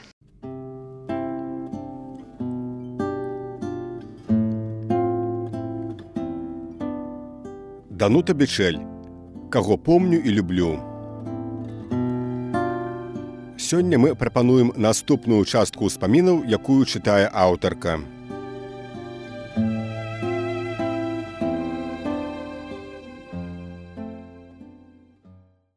Унікальны выпадак. Уладзімір Караткевіч, які так ведаў Беларусь, так шмат ездзіў, шмат пісаў, нарысаў пра свой край, а ў гародню прыехаў, калі яму было 35 гадоў. І я была першым тым чалавекам, хто з Караткевічам аглядаў наш горад. А прывёз самалёт Володзю ў гародню, нібы ў санаторый. І мы сустракаліся з ім, дзе прачынаўся баторый. У траўні 1965 года Володзя Караткевіч наведаў гародню, прыляцеў самалётам. Чакаў мяне на мосце паміж старым і новым замкамі. Я ішла ад Нёмана. Убачыла, што ён ужо чакае, не абыходзіла зігзагам вуліцу, каб падняцца на мост па тратуары, а пабегла стромым насыпам. Володзя падаў мне руку. Караткевіч прыехаў у гародню, каб праверыць, ці горад, які ён прыдумаў у кнізе «Хрыстос прызямліўся ў гародні», адпавядае таму гораду, які ёсць на самой справе. Аказалася, што два гарады ідэнтычныя. У галаве ў пісьменніка была ўкладзена яго найпрыўкраснейшая, яго слаўцо, найпрыўкраснейшая кніга-прытча, ад сівой даўніны з праекцыяй на будучыню. Хрыстос прызямліўся ў гародні. Першы раз, прыехаўшы ў горад, Володя быў экскурсаводам. Я побач ішла, каб ён меў каму апавядаць пра гэты горад тое, пра што будзе неўзабаве пісаць. Мы пачалі агляд з замку Вітаўта, ад магутных муроў якога Володя быў у захапленні. Ён пералез на той зарослы дзікім бур'яном бок, куды ніхто не пералазіў, хіба хлопчыкі-падлеткі. Разглядаў гэтыя пласты каменняў і цаглін. Прабраліся мы ў самы востры кут старажытнай агарожы, і адтуль ён убачыў каложу ці барысаглебскую царкву 12 стагоддзя. Да каложы мы ўзыходзілі на проста па каменных утравелых крутых зігзагамі ўсходках, якія ў многіх месцах абрываліся, трэба было ўзбірацца па кустоўі. Каля каложы стаяў домік, у якім старожка трымала ключы ад брамы і ад дзвярэй. Володя з ёю хутка дамовіўся. Яна ўпусціла нас на дзядзінец, дзе мы пагладзілі адшліфаванае каменне і маёлікавыя пліты, а ў самім храме Володя праверыў, ці галасна. Знік у алтарнай частцы і з'явіўся высока злева каля акна байніцы, заспяваў вядомую ўсім песню «Ой, сівы конь бяжыць».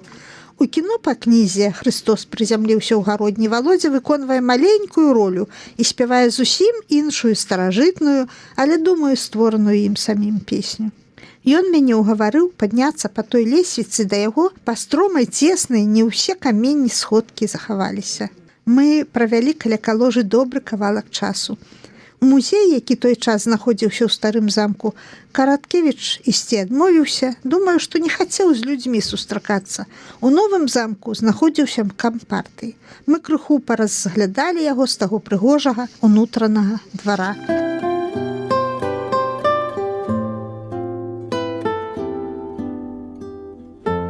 Калі мы выйшлі з замкавай вуліцы на пляц Сцяпана Батуры, то я ўбачыла, што дзверы фары адчынены.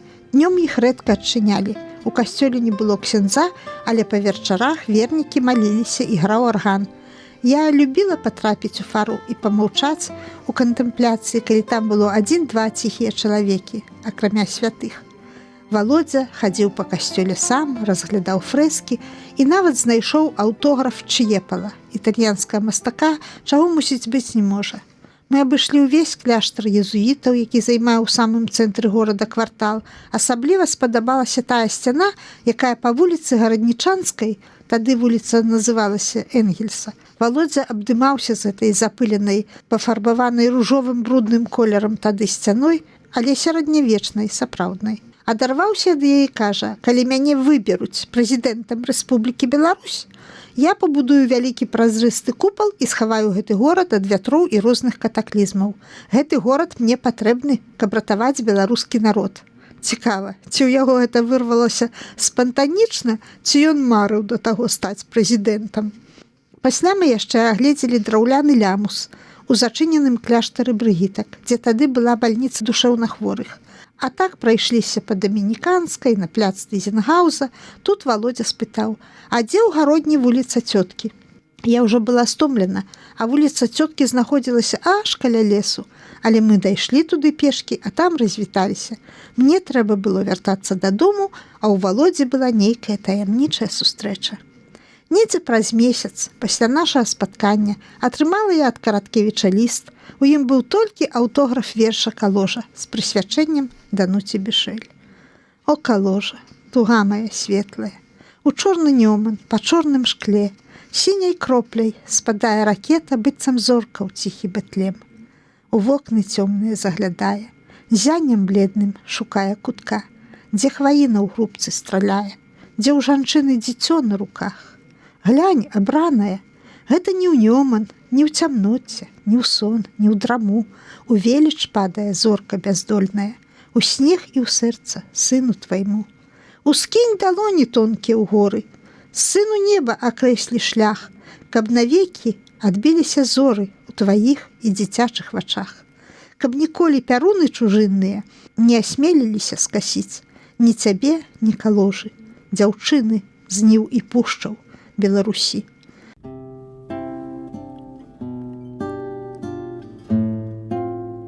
Гэта радыё Свабода. Вы слухаеце ўспаміны гарадзенскай паэткі Дануты Бічэль.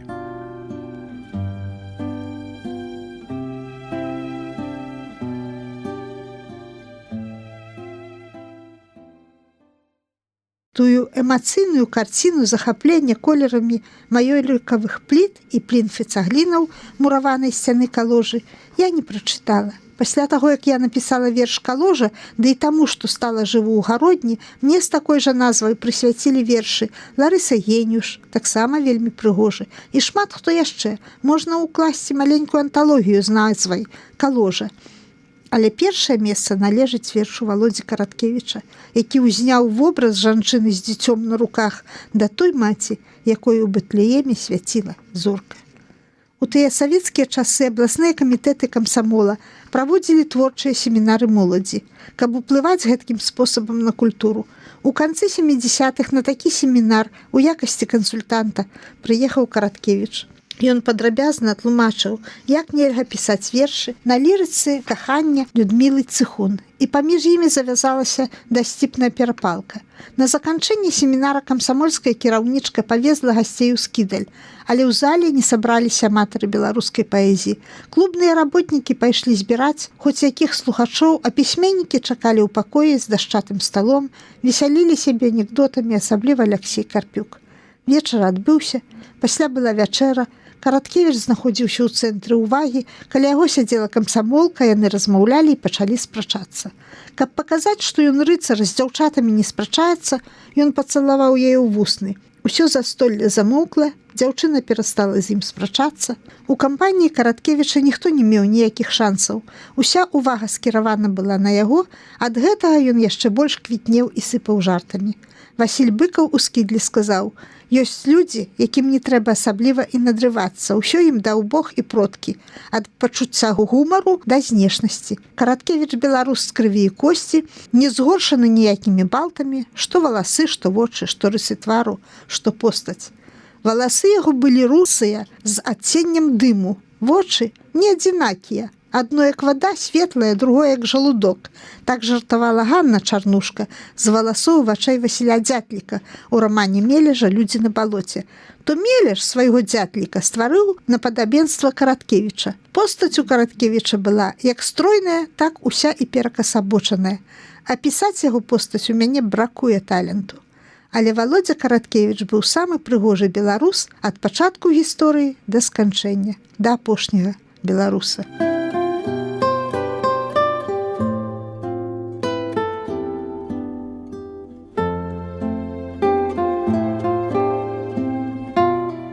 Вы, напэўна, чулі розныя гаворкі пра хваробы Валодзі Караткевіча, ды ён і сам аб сваіх хваробах любіў паразмаўляць гэтак жа, як і пра грыбны суп, на які ён запрашаў заўсёды. Лекар санаторыя «Беларусь» у Друскеніках Міхал Адамін мне растлумачыў Валодзяву хваробу, а я тлумачу ўсім. Гэта хвароба – праца пісьменніка, яна хранічная. Ад яе нельга вылечыцца, вызваліцца, адпачыць. Калі Караткевіч уваходзіў у сюжэт кнігі, у вобразы герояў, у самога сябе, ён блытаў дзень і ноч, рэальнасць і фантазію, блытаў минулы час, у якім жылі яго героі, з тым часам, у якім знаходзіўся аўтар. Так нараджаліся яго кнігі, на мяжы містыкі. Ратунку не было. Адамін казаў, што ў санаторыі, каб Караткевіч не адразу засядаў за творчую працу, яны прыдумалі розныя прычыны, што няма стала, каб хоць дзень-два даць яму адпачыць. Таму што надта яны, лекары санаторыі, любілі кнігі Караткевіча і любілі аўтара, але не прывыклі, каб пад іх апекай чалавек так мардаваў сябе працай.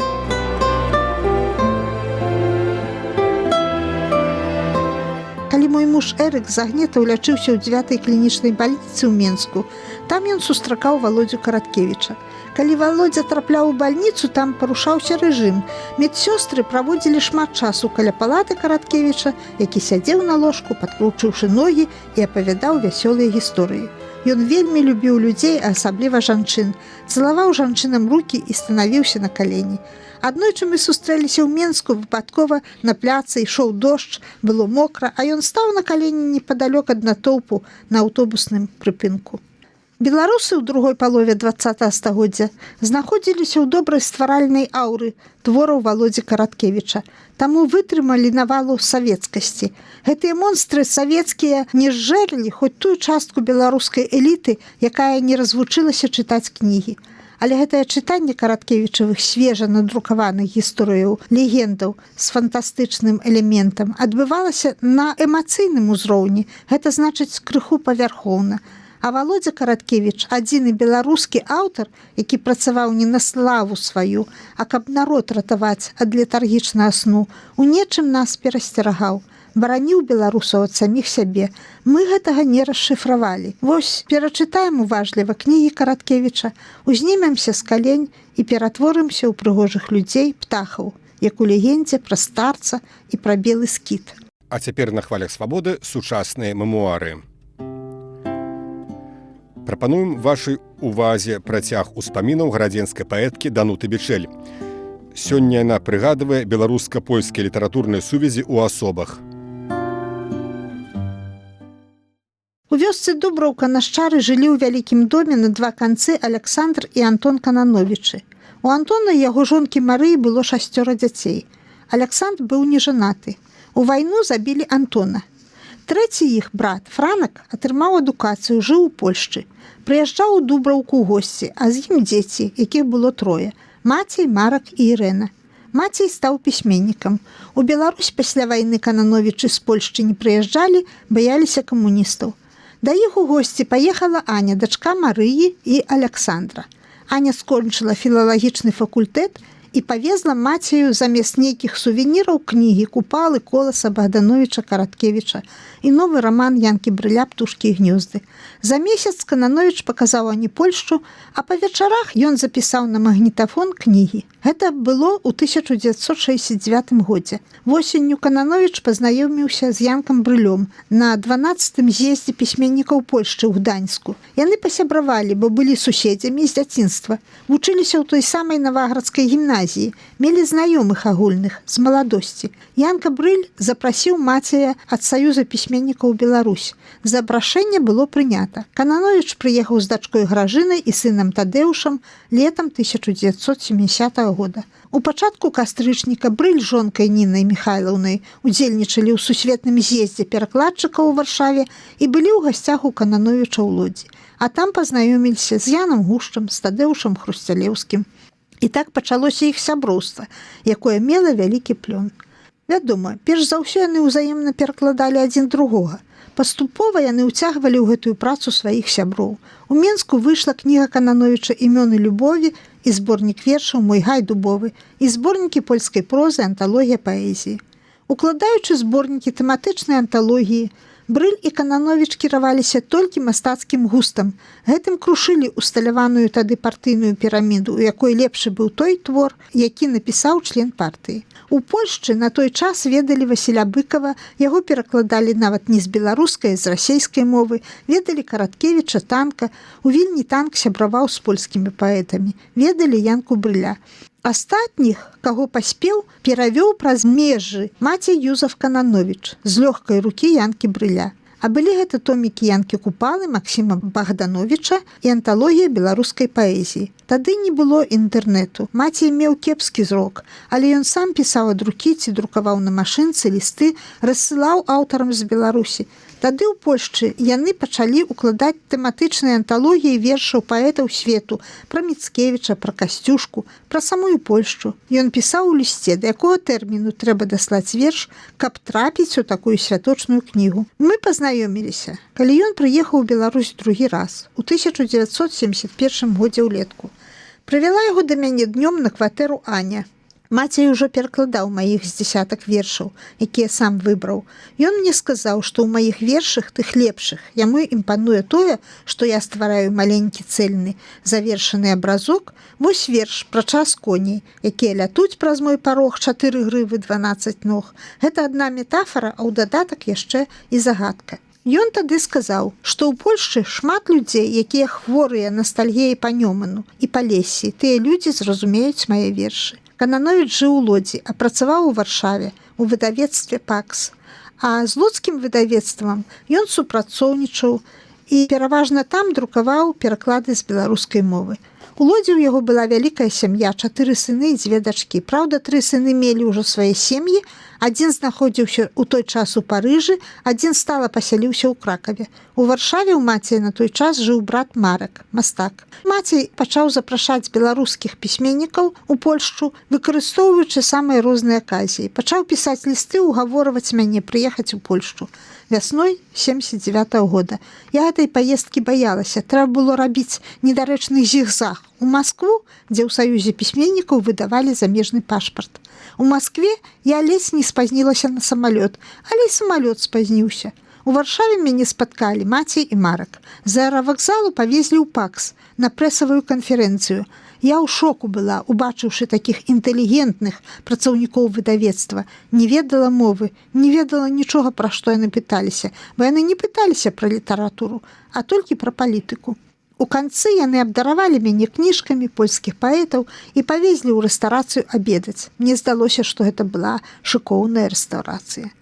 Канановічы хацелі уладкаваць мяне начаваць да нейкай знаёмай, але я жанчын баялася, тым болей варшаўскіх паняў, адмовілася. Яны мяне трывалі ў цеснай кватэры Марка, дзе быў асобны пакоік, у якім я некалькі ночаў і правяла. Яны паказалі мне сваю Варшаву.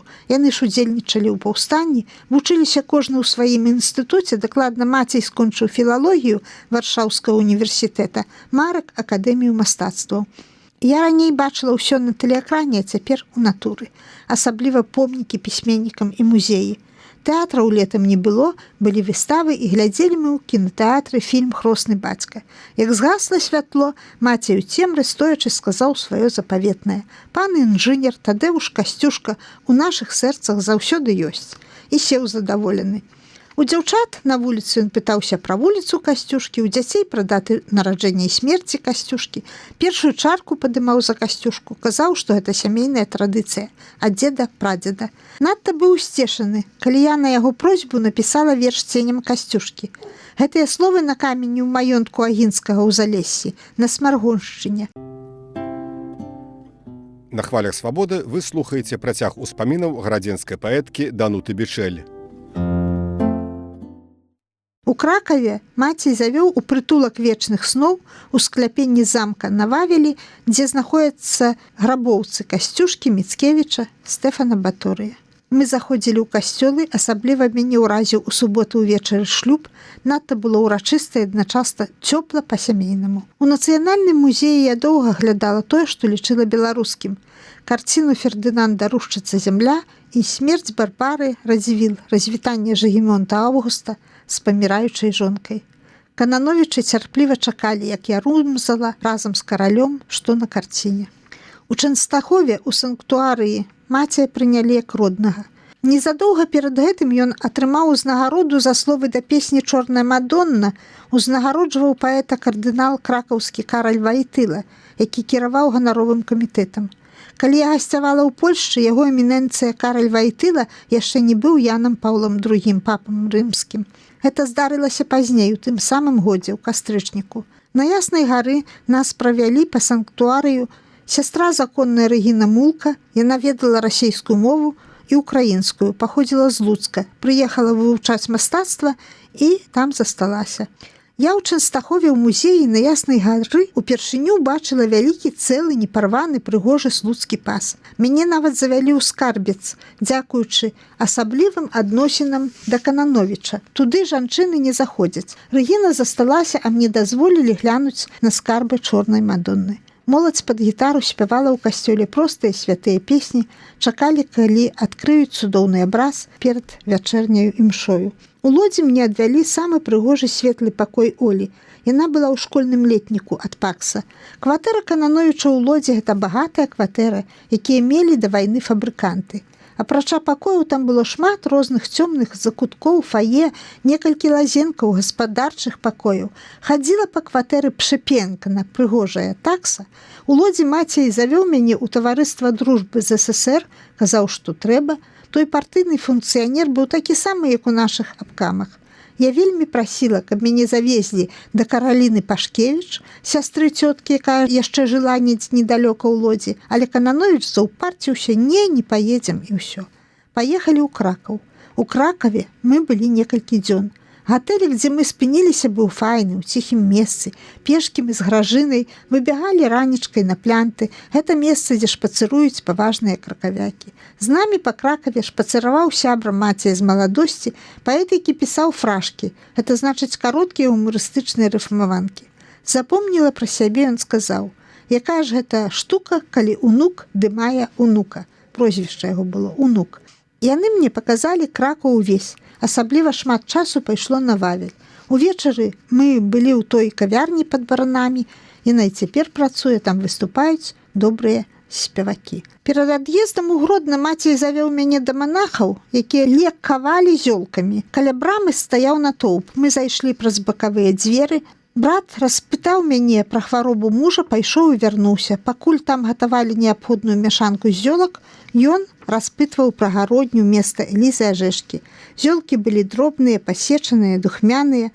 Я везла ў гародню папяровы мяшочак духмянага сенца і кнігі. Мацей выбіраў сам, укладаў зборнік вершаў, які меў назву такую ж, як кніга ў арыгінале. «Ты – гэта ты, ты – то ты». Часам ён адступаў ад арыгіналу або дадаваў радок, каб польскаму чытачу спадабалася. У мяне быў верш пад народную песню пра тое, якія падарункі рабіў хлопец дзяўчыне. Мацей зрабіў гэта, каб верш быў падобны да песні на словы Юліяна Тувіма «Мой мілы з ярмаркі прывёз мне караль». На днях польскай літаратуры ў Беларусі мы сустрэліся ў Навагрудку і на возеры Свіцязь. У вялікай сталоўцы санаторыі было тлумна, але сядзелі мы побач, таму маглі пагаварыць пра ўсё. Але Мацей найболей распытваў пра Аніну сям'ю і яе другое дзіця, якое нядаўна нарадзілася, як той Аляксандр.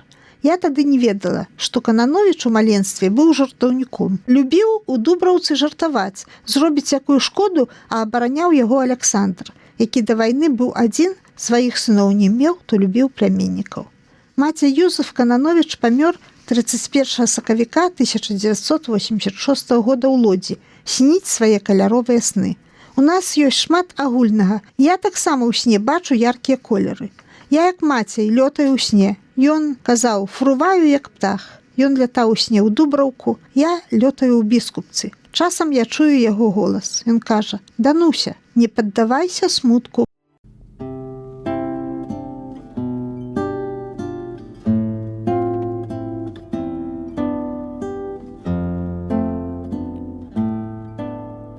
У эфіры сучасныя мемуары.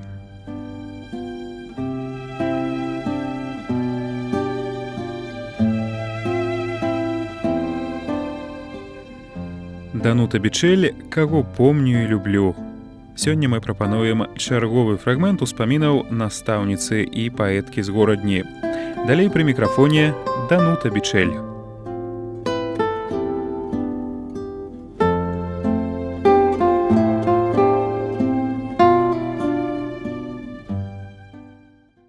Святкавалі стагоддзе з дня нараджэння Максіма Богдановича. Якраз у 1991 годзе ў Беларусі спатрэбіўся паэт Максім Богданович, які прарочыў будучыню. Гродзенскі гарвыканкам вынес пастанову аб высяленні пад музей драўлянага дома па вуліцы Богдановича нумар 1, які набыў статус гарадскога помніка культуры. Праўда, у мяне статусаў не было, а ўвесь час трэба было лупіць галавой чыноўніцкі мур. У гэты самы час жыхарка кватэры, якая мела адну з музеем веранду і зяця юрыста баннага камбіната, прыватызавала сваю кватэру. Новай у новым раёне яна мець не хацела. Судовая справа гарвыканкама з грамадзянкай цягнулася шмат гадоў, выйграў яе зяць. Вызвалілі пад музей толькі 3 кватэры, не ўвесь дом. Адна не сутыкалася сцяной з музейнымі, яе тут жа спрабаваў жэс загаспадарыць. У адну кватэру ў мансардзе самавольна ўсяліўся прапаршчык, які выбраў гародню па дарозе з Германіі, але мы яго таксама выгналі.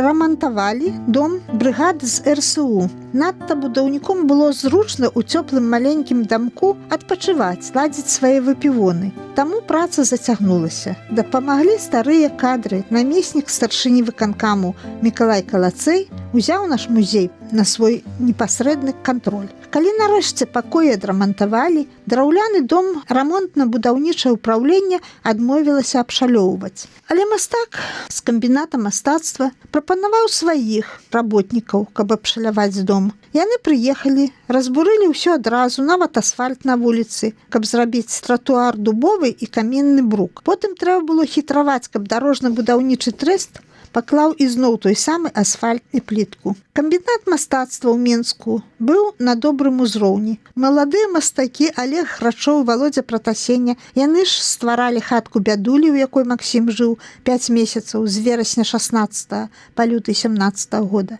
Аказаліся таленавітымі інтэр'ершчыкамі і арганізатарамі. Камбінат прывёз зробленую па праектах мастакоў мэблю пад экспазіцыю і прадставіў дырэктару гісторыка-археалагічнага музея рахунак. Мая задача была засяліць гэтыя шафы, паказаць, што нашы продкі стварылі нам мову, культуру, кадры, інтэлігенцыю і войска. У пачатку мінулага стагоддзя мы мелі магутную духоўную спадчыну, палітычных лідараў, якія вялі Беларусь у сусветную супольнасць. Малую прастору музея трэба было кампактна засяліць. Самым складаным было зрабіць нашаніўскую залу. Але з дапамогай маці Божай Вастрабрамскай мы пачалі з вострай брамы, дзе з'явіўся абраз і ружанец, і абраз намаляваў мастак Пеця Янушкевіч. Ён стварыў не дакладную копію, а сваё ўяўленне, як маці Божая убачылася яму ў начным небе на цёмным тле.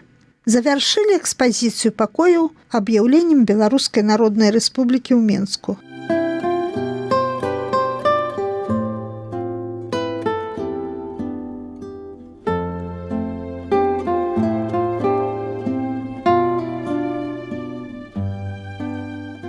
Восень 1993 і зіма 1994 гадоў у музеі стваралася экспазіцыя. Паказаць, як жыла сям'я ў гародні і нават абсталяваць памяшканне ў стылі гродзенскай сецэсіі, усё гэта вядома з улікам таго, чым маглі валодаць. Брыгада з Менску начавала непасрэдна ў музеі на цвёрдых кушэтках, падпольна карысталася газавай плітой. Гісторыка-археалагічны музей свае фонды збірае з 20-х гадоў мінулага стагоддзя. Супрацоўнікі фондаў музея паказалі высокі прафесійны ўзровень і падзяліліся з новай экспазіцыяй усім патрэбным, усімі багаццямі. Многае аформілі як дэпазіт, пазычанае на пэўны час. Усё разам, аб'яднанае сецэсійнымі віньеткамі, на кардоне і скуры, паясочкамі, ручнікамі, склалася ў больш-менш строгі ансамбль. Дырэктар гісторыка-археалагічнага музея паглядзела гатовы ўжо твор і зразумела, што дала мне залішне вольную дарогу, і тут узнікла міма яе волі нейкае несавецкае, нетыповае ўтварэнне, і вырашыла яна гэты музей пакуль не адчыняць. Што мне было рабіць? Затэлефанавала міністру культуры, а ім быў Анатоль Бутэвіч, сябра Саюза беларускіх пісьменнікаў. Той мой сябра. Міністр прыехаў 26 траўня, дзень па гадавіне смерці паэта. Прыехаў Ніл Гілевіч, прыйшоў старшыня выканкаму Сямён Домуш, начальнік культуры Вячаслаў Брыкач. Вядома ж, музей Максіма Богдановича з Менску быў у добрым поўным складзе. Ад беластачан прыехала сакратар Нівы Ада Чачуга, Нівы гэта беларускай газеты. Свята адбылося ў музеі, вечар у лялечным тэатры. Назаўтра міністр праверыў, як працуюць іншыя музеі, бібліятэкі, культурныя установы гародні.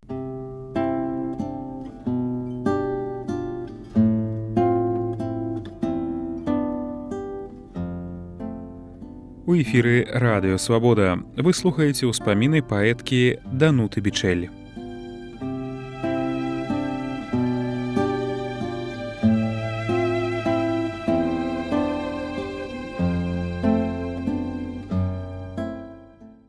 Летам адбыўся візіт старшыні Вярхоўнага Савета Мечыслава Грыба ў гародню. Распавядала яму пра яго цёзку Тамаша Грыба, дзеяча Беларускай Народнай Рэспублікі. Але відаць было, што ён пра цёзку ведае. Я трапіла да старшыні аблвыканкама Сямёна Домаша на прыём, а ён у гародні быў адзіным чыноўнікам, да якога заходзілі свабодна. За некалькі хвілін пераканала, што музею Максіма Богдановича патрэбны юрыдычны статус. Ён тут жа патэлефанаваў Вячаславу Брыкачу, каб той падрыхтаваў дакументы на бліжэйшы выканкам. Не далі толькі музею бухгалтара, што не давала нам сапраўднай самастойнасці.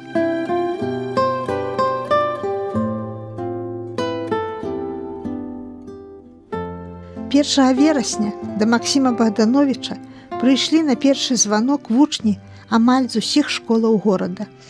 Давялося на ціхім скрыжаванні вуліц рабіць стыхійны мітынг.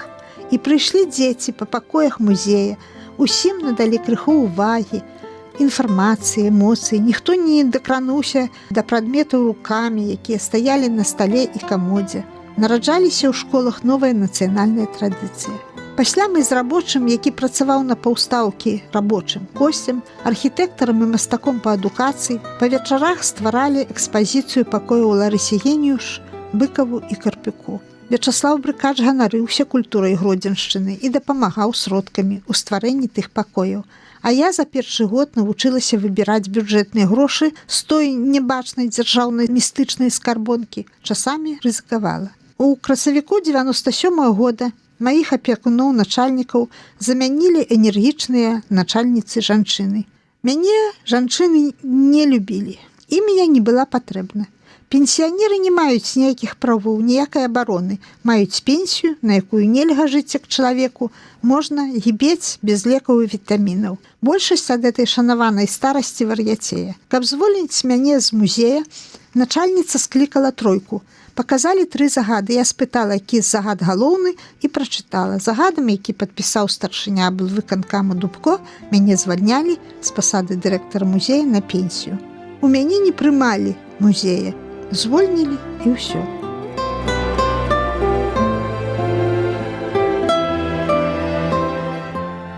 Музей Максіма Богдановича быў дзяржаўнай установай.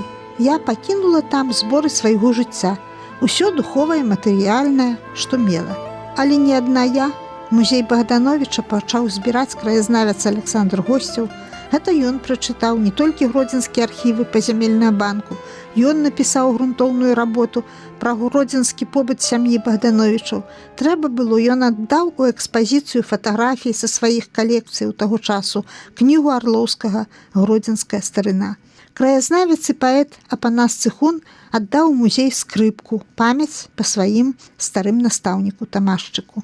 Збіраць музей Максіма Богдановича пачала ўвесну 1982 года. Ехала па Гарадзеншчыне ад мястэчка да мястэчка.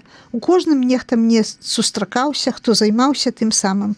Як сказаў дырэктар гальшанскай школы Корзун, збіральнікі дзеляцца адзін з другім сваімі скарбамі, таму што жадаюць адзін аднаму добра. Мяне натхнялі, сілкавалі добрымі пачуццямі бедныя і недзяржаўныя музеі Беларусі, якія збіраліся і ствараліся сіламі 1-2 энтузіястаў. Добра, калі энтузіястам быў сам дырэктар школы, ён меў крыху болей магчымасцей, але найчасцей гэта быў настаўнік роднай мовы, як Алесь Белакос. Тое, што Алесь Белакос ішоў далёка наперадзе, здолеў сваёй энергіяй зарадзіць дзяцей і моладзь і нават іх бацькоў і дзядуляў і сабраў усе скарбы культуры вёсак і мястэчкаў, каб не знішчыліся, і з любоўю і смуткам гэта ўсё выставіў, паказаў на ўвесь свет. Гэты прыклад быў вызначальным.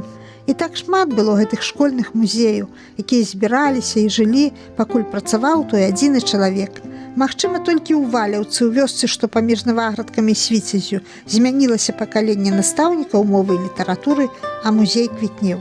А так гэтыя пакоі з шафамі і стэнтамі былі бездапаможныя і непатрэбныя, калі паміраў гаспадар. У такім выглядзе быў музей у жупранскай школе, а хочацца думаць, што ён не загінуў, як музей цёткі ў астрынскай школе, як музей Анкі Купалы ў Ляўках на беразе Дняпра, як некалькі літаратурных музеяў пакояў у розных школах Слоні, Маліды, Гародні.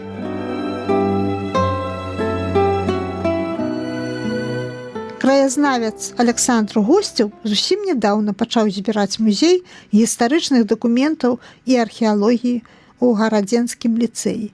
А за той кароткі час да нас у музей Богдановича прыходзілі навукоўцы з Уроцлава, Лондана, са Злучаных Штатаў, з Парыжа. І аднойчы ўвечары малады святар салезіянін Ігар Лашук прывёз у музей першага папскага нунцыя, мансіньёра Аўгустына Маркета. Вы на хвалях Радасвабоды ў эфіры сучасныя мемуары. Сёння мы прапануем вашай увазе працяг успамінаў гарадзенскай паэткі Дануты Бічэль.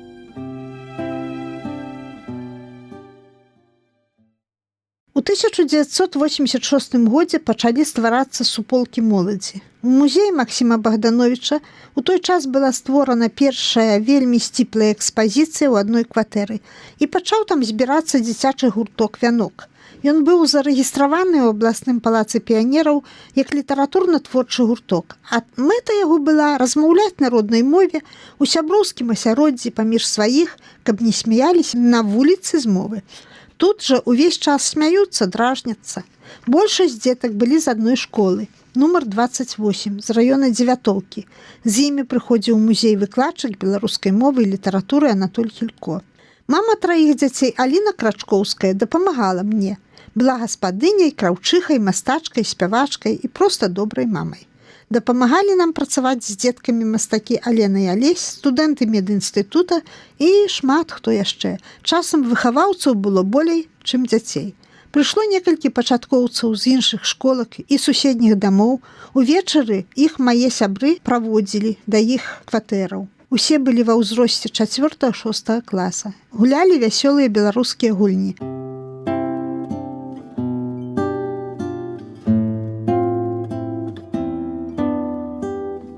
Словатворчасць была элементам гульні. Хадзілі недалёка ў падарожжы, напрыклад, да Каложы, аглядалі царкву і наваколле, а пасля пісалі пра гэта вершы, дэкламавалі свае вершы і вершы Максіма Богдановича. Хто найболей ведаў вершаў паэта на памяць, той у гульні перамагаў. Калі ў наш вянок прыйшоў Федзя Жывалеўскі са сваім татам Валерам, які канчаў музычны інстытут Гнесіных у Маскве, па класічнай гітары, наш гурток стаў музычным, пачаў спяваць беларускія песні. Мы паставілі п'есу Олега Мінкіна, як лыска ваўком быў, і мелі вялікі поспех. Выступалі ў палацы, ў садках, у школах. Усё для пастаноўкі мелі сваё. Дэкарацыі, а гэта і хата, і хлявок, і кусты, і платы, касцюмы і маскі зрабіла Аліна. Вельмі добра гуляў лыску ваўка Алёша Загідулін, але ўсе артысты былі на ўзроўні. Выдавалі рукапісны альманах «Вянок», дзе кожны аўтар запісваў свой твор сваім почыркам і рабіў афармленне, маляваў, як умеў. Як то ў музеі збіралі аўтографы творцаў. У канцы вучэбнага года паехалі ў Вільню да Зоські Верас. Зоська Верас правяла дзяцей па жывому садку і дазволіла ім з'есці ўсё, што там ужо паспела. Лявон Антонович Луцкевіч паказаў беларускую Вільню, дзе выдавалася газета «Наша Ніва», куды прыехаў у 11 годзе наш паэт Максім Богданович, дзе знаходзіўся музей, які збіраў яго бацька Антон Луцкевіч, дзе жыў Кастусь Каліноўскі. Каля вострай брамы хорам паспявалі пагоню.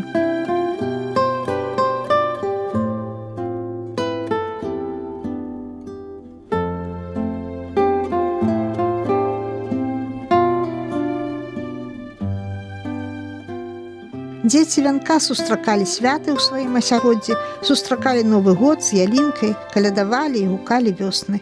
Моладзь, якая сябравала з дзецьмі гуртка, таксама неяк пасябравала паміж сабой. Мы шмат куды хадзілі і ездзілі і без дзяцей, напрыклад, у Свіслацкі дзіцячы дом на сустрэчы з сіротамі, ездзілі некалькі разоў.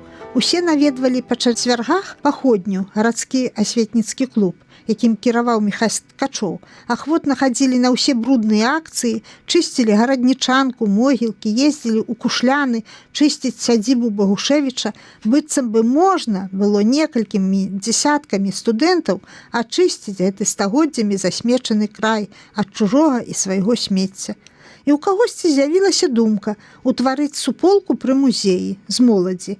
Але Міхась Ткачоў вельмі хваляваўся за свой клуб паходня і таму палічыў нашу суполку расколам паходняй і шкодным для нацыянальнага руху. Паходня мусіла быць адна, як адна была ў той час партыя, камуністычная.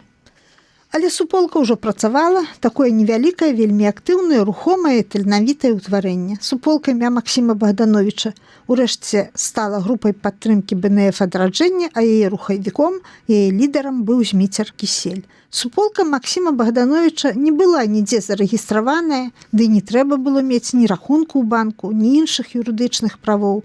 У музей прыходзіў вельмі інтэлігентны следчы, калі мы пачалі розную прадукцыю прадаваць нефармальна. Ён мяне проста папярэдзіў, як земляк землячку. У часопіс «Беларусь» мы напісалі ліст да інтэлігенцыі Беларусі і прапанавалі аб'яднацца ў такі клуб па перапісцы. Нам адказалі пераважна паэты і журналісты ўзросту 30 гадоў. Многія з іх прыязджалі ў гародню, былі аўтарамі газеты «Рэанімова», якую мы выдавалі суполкай. Практычна я з усімі карэспандэнтамі з іншых месцаў пабачылася за жыццё. Вы на хвалях Радыё Свабода і ў рубрыцы «Сучасныя мемуары» слухайце ўспаміны градзенскай паэткі Дануты Бічэль. Кантора, будынак якой разбурыў пачатак вуліцы Гараднічанскай, пачала асабліва цікавіцца суполкай імя Богдановича. Частку сяброў выклікалі на размовы, а такіх, як Зміцер Кісель, як Валерый Жывалеўскі, не выклікалі. Ведалі, што з імі размаўляць не мае сэнсу. Хлопцы сталі разбірацца, хто пракалоўся. У калгасе, дзе жыла мама і сястра, быў праведзены спецыяльны сход. З нашай вёскі людзей на сход завезлі аўтобусам. Там сказалі, якою ганьбаю пакрывае вёску біскупцы, увесь калгас, іскра, такая контра, іх зямлячка, якая ў гародні арганізуе пацаноў і збіраецца з імі будаваць какую-то независимую Беларусь.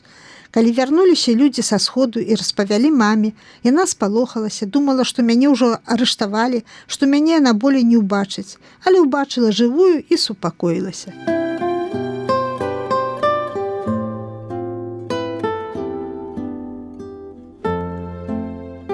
Дзеткі гуртка «Вянок» выраслі і пайшлі сабе ў дарослае жыццё.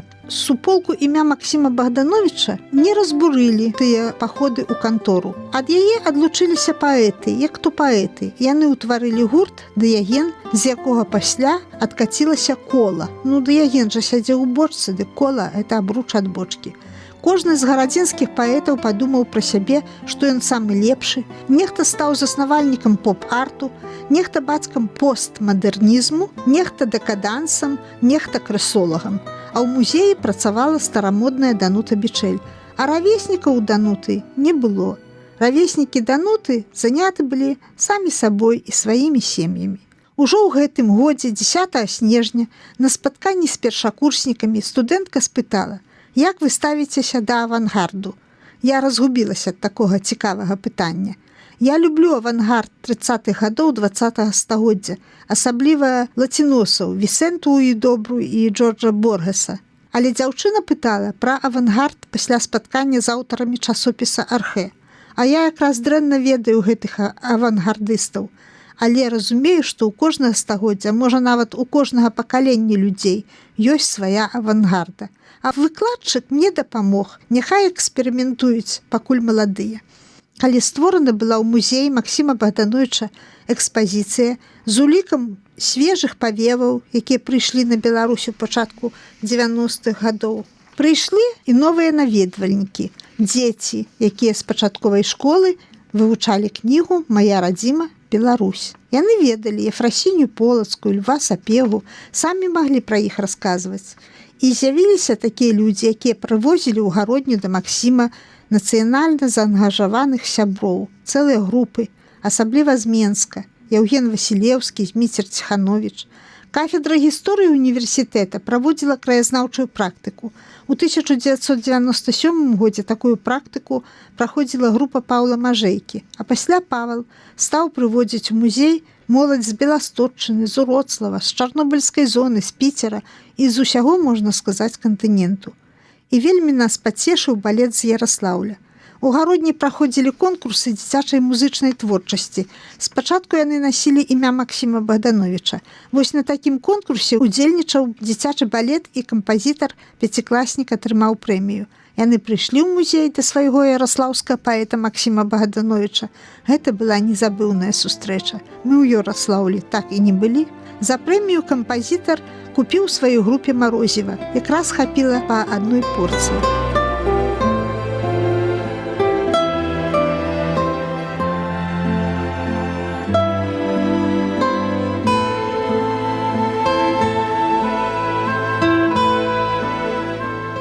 Самае прыемнае, што мы распачалі ў музеі гэта выдавецкую дзейнасць. Яшчэ калі не былі самастойнымі, мы ўклалі такую брашурку да стагоддзя паэта. Я хацеў бы спаткацца з вамі. Сабралі ў брашурку тую ўсё, што можа спатрэбіцца аматару, калі ён захоча правесці вечар паэта Максіма Богдановича. А галоўнае працу Александра Госцева пра гродзенскі перыяд жыцця сям'і паэта. Калі мы сталі самастойным музеем, адразу выдалі буклет, каб наведвальнікі, якія трапляюць да нас, не ішлі з пустымі рукамі, а мелі хоць крыху звестак, фатаграфію, верш, адрас. Пасля мы крыху камбінавалі. Рыхтуючы святы і друкуючы запрашэнне гасцям, частку такіх запрашэнняў мы пакідалі ў выглядзе паштоўкі з партрэтам маці паэта. Мы вельмі прыгожа святкавалі яе стагоддзя з дня смерці. Паштоўку з партрэтам Максіма з вершамі на адваротным баку. Усе запрашэнні ў бюджэце адразу спісваюцца, бо раздаюцца гасцям, а такія паштоўкі можна было пакінуць на пасля, як сувеніры. У гародні пачалі праходзіць фестывалі нацыянальных культур. Спачатку гэта былі сціплыя гарадскія мерапрыемствы. Іх арганізоўваў гарадскі аддзел культуры са сродкаў, якія заставаліся ад фестываля. У 1996 годзе загадчыца гарадскога аддзела культуры Ірына Кліменка прапанавала нам выдаць кнігу выбраных вершаў Максіма Богдановича. Мы выдалі яшчэ кніжку «Ты не самотны», куды ўклалі 40 вершаў маіх і 40 вершаў Алеся Чобата. Але пакуль кніжка наша выдавалася, нашага начальніка культуры адправілі на пенсію у красавіку 1997 года. І ў нас была праблема з аплатай гэтай кнігі. Але ўрэшце яе таксама аплацілі. Калі табе пашэнціла мець такую цудоўную грамадскую пляцоўку, як музей, усімі любімага паэта, то амбіцыі трэба пакінуць, крыўды трэба забыць, а выходзіць да людзей з адкрытым сэрцам.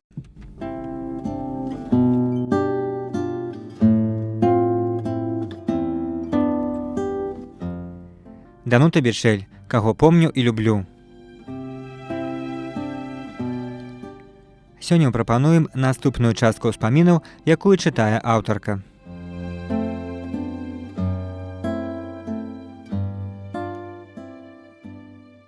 Вільня, Вільня, наша Мекка Вера, Каліноўскага святая кроў. Там жыве быў у казцы Зоська Верас ля высокіх віленскіх муроў. Это верш Ларысы Геніюш. Калі першы раз чытала Ларыса Антоновна верш, мне падалося, што это параўнанне быў у казцы, не на месцы. Кажу, замяніце, там жыве бабулька Зоська Верас. На што Ларыса Антоновна сказала: бабулька – это такі персанаж, які сядзіць на прызбе і вяжа шкарпэткі для ўнукаў.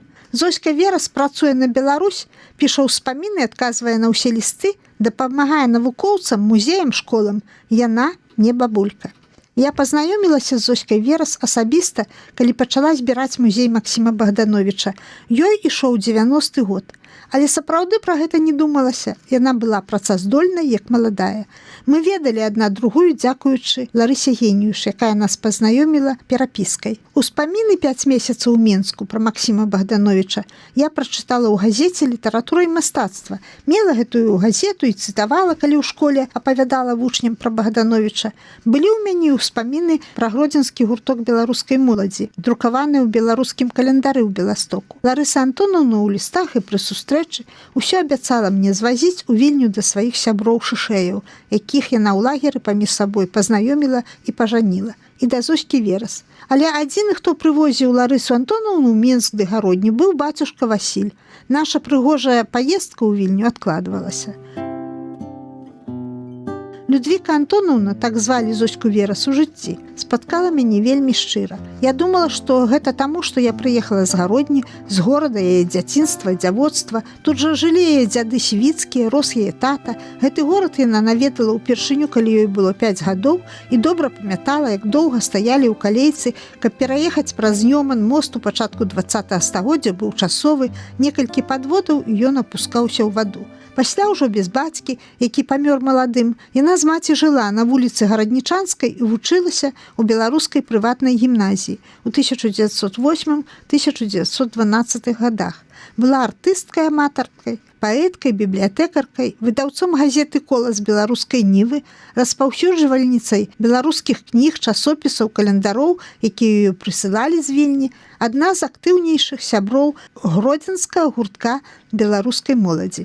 У гародні яна пачынала справу свайго доўгага жыцця, бескарыслівай працы на Беларусь. Тады ж яна ўжо была знаёма з Вацлавам Ластоўскім і Антонам Луцкевічам, які прыязджаў у гародню на школьны вечар. Пра гэта ведаем з іх ліставання.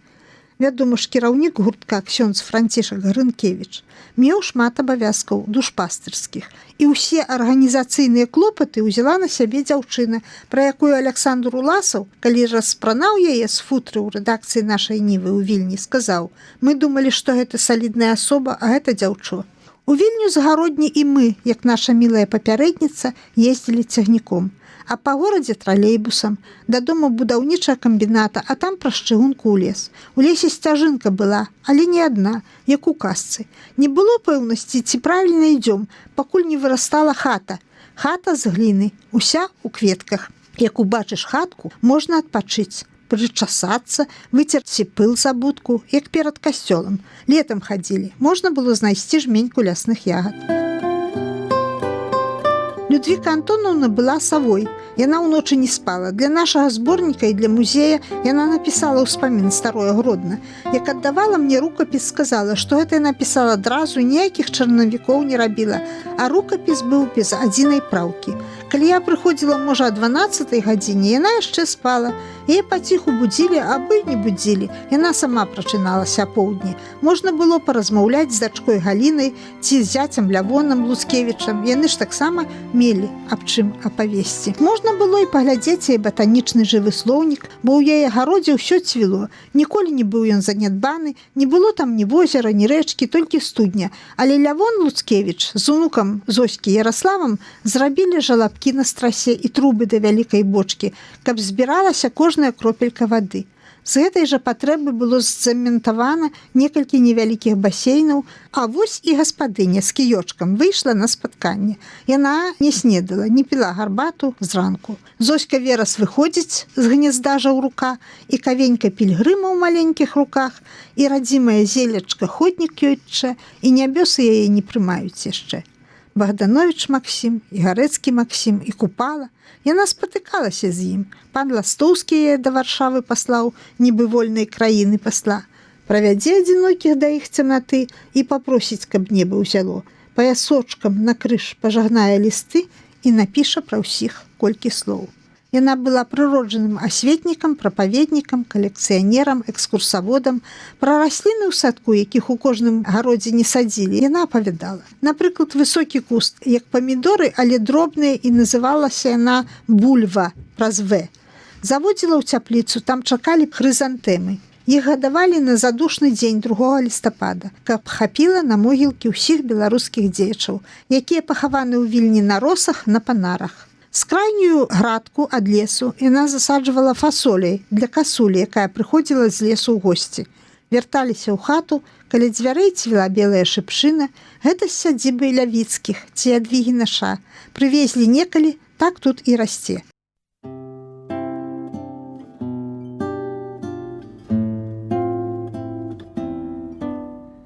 На хвалях беларускай свабоды гучыць перадача «Сучасныя мемуары».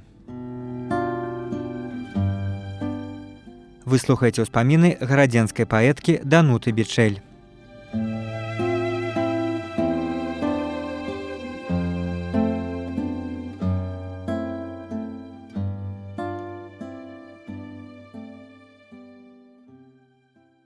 30 верасня 1982 года Зосьцы Верас споўнілася 90 гадоў. Александр Ліпень, гродзенскі скульптар, завёз нас у Вільню. Тады я запісала на касету яе ўспамін пра Богдановича, як яны працавалі разам у беларускім камітэце дапамогі ахвярам вайны, пра іх прыгожае сяброўства, і расказала яна, як у горадні, як навучэнка гімназіі удзельнічала ў пахаванні Элізы Ажэшкі. Усе гімназісткі горада ў форменных сукенках са снапочкамі кветак стаялі паабапал вуліцы замест паліцыі, ад дома Ажэшкі на могілкі. Пра Максіма яна мне апавядала пры кожнай сустрэчы. Я перастала думаць пра ўсіх іх нашых класікаў, як пра бронзавыя скульптуры. Яны сталі для мяне жывымі, цёплымі. Яна казала пра Максіма, які ён быў прыгожы, высокі, ажно згінаўся ад сваёй высокасці, а валасы ў яго былі каштанавыя, раскошныя, хвалістыя, а вочы блакітныя, а ў пахмурны дзень былі яны светла-шэрыя, не карыя, як малявалі яго на карцінах. А я правакавала яе. А Паўліна Мядзёлка мне казала, што Максім быў непрыгожы, бо надта бледны, хворы, кашляў і пацеў. А пані Людвіка аж падскочыла. Непраўда гэта?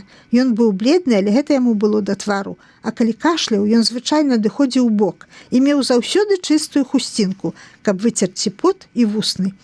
У верасні 1987 года мы зноў прыехалі да яе з сябрам Ліпенем. Ён узяў з сабой мальберт, знайшоў сабе куточак у яе садку і маляваў лясную хатку на тле лесу і неба, а ўсё, што змясцілася перад ёю, гэта кветкі. Эцюд атрымаўся добры, бо адчуваецца нават асенняе сырое паветра, засмуш лесу.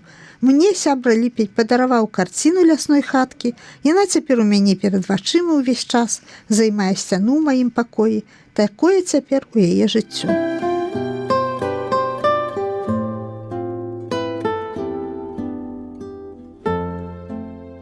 У 1920 годзе Зоська стала маладой удавой.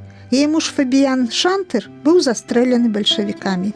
Яна з сынам Антонам прыехала на Сакольшчыну ў маёнтак Альхоўнікі.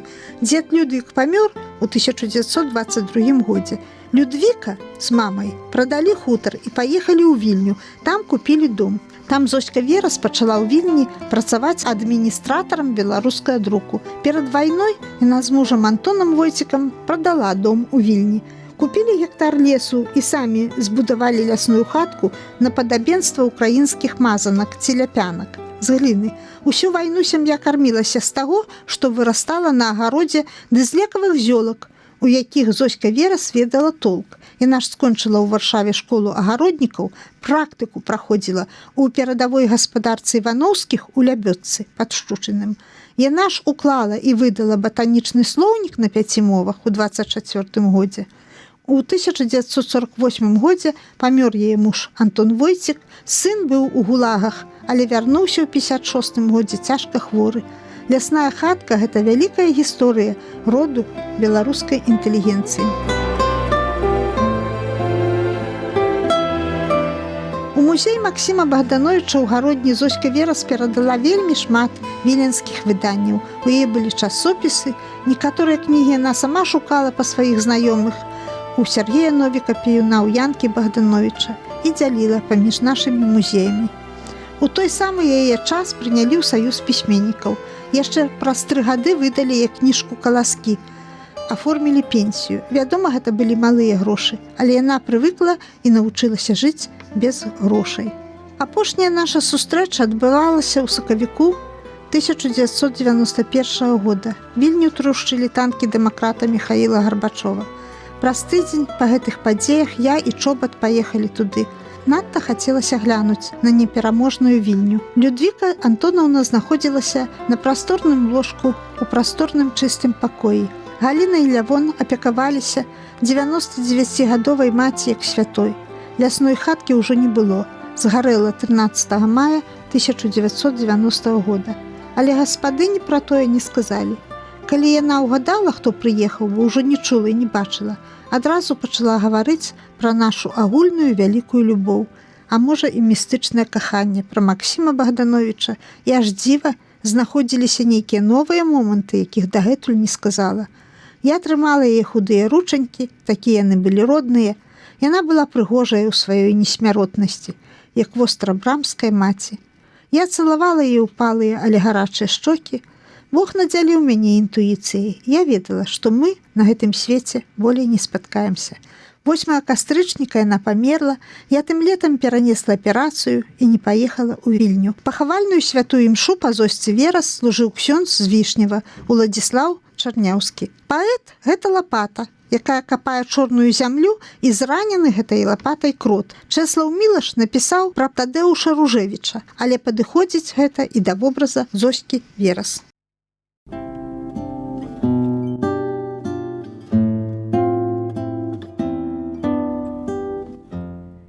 Данута Бічэль, каго помню і люблю. Сёння прапануем наступную частку ўспамінаў, якую чытае аўтарка.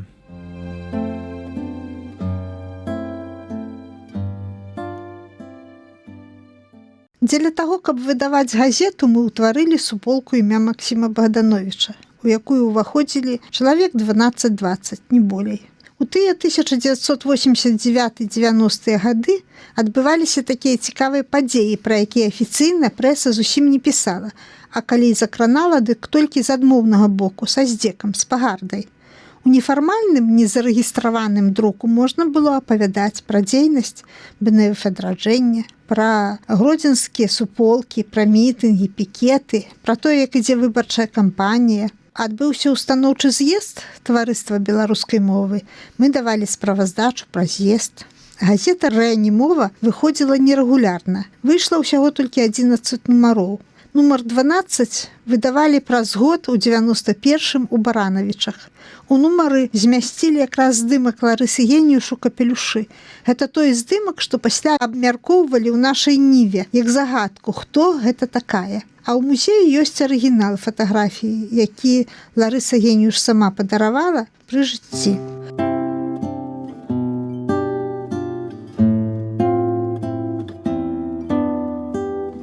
Нумар 12 нам дапамаглі выдаць сябры суполкі «Святліца», яны ж яго і распаўсюдзілі ў Баранавічах. Назву газеты, сам тэрмін «Рэанімова» прапанаваў Міша Баярчук – «Рэанімацыя мовы». Газета мела на мэце змагацца за тое, каб беларуская мова з рэанімацыі была пераведзена ў агульную палату моўных супольнасцей, каб на ёй размаўлялі не толькі настаўнікі мовы і літаратуры на занятках, але і вучні на перапынках і дома з бацькамі, каб на ёй размаўлялі ўсе. Міша Баярчук быў аўтарам карыкатуры першага нумару газеты «Птушкі з партфелем», якая здзюбвае кропкі над літарай «І», а гэтым кручком, што падае з-пад хваста, злучае палачкі ў расейскае «І». І яшчэ адну карыкатуру прыдумаў Міша. Страус закапаў галаву ў пясок, а там бачыць шкілеты ў курапатах. Ажно партфель у таго страуса з-пад крыла выпаў. Міша быў аўтарам кароткіх вострых фельетонаў, Зміцер Кісель быў палітычным аглядальнікам, аўтарам палемічных артыкулаў пра тое, як ратаваць архітэктуру Гародні, як ратаваць Беларусь, пра пакт Молатава-Раббентропа, які разарваў Беларусь на часткі. Ад Сакрата Яновіча прывезлі ксеракопіі забароненых у нашых архівах часопісаў і газет. Сакрат іх з Лондона прывёз. Зміцер рабіў агляд часопіса «Беларускі партызан», які выдаваўся ў Белавежскай пушчы партызанамі Германа Скамароха. Добрую працу ў газеце выконваў тады студэнт медінстытута Васіль. Ён браў інтэрв'ю, пісаў палітычныя памфлеты вершам, быў добрым стыль-рэдактарам. Усе сябры суполкі прыносілі навіны з розных галінаў жыцця неяк разам або паасобку, са спрэчкамі, са сваркамі, афармлялі іх. І ў нас жа былі сябры ў Мазыры, Полацку, Паставах, Менску. Яны нам таксама прысылалі свае матэрыялы. Газета была ўсе беларускай. Сакрат Яновіч з Беластоку дзяліўся сваімі думкамі з-за бугра, чаму мы сталі такімі, чаму выракліся самі з сябе. Уладзімір Дамашевіч аддаваў нам свае вострыя выступленні пра лёс мовы. Ён з гэтай тэмай выступаў на ўсіх пісьменніцкіх з'ездах. Прафесор Іван Лепішаў падзяліўся прапановамі, як мову ратаваць. У газеце змяшчалі малавядомыя і забытыя творы класікаў Максіма Богдановича, Янкі Купалы, Вацлава Ластоўскага, Ларысы Геніюш.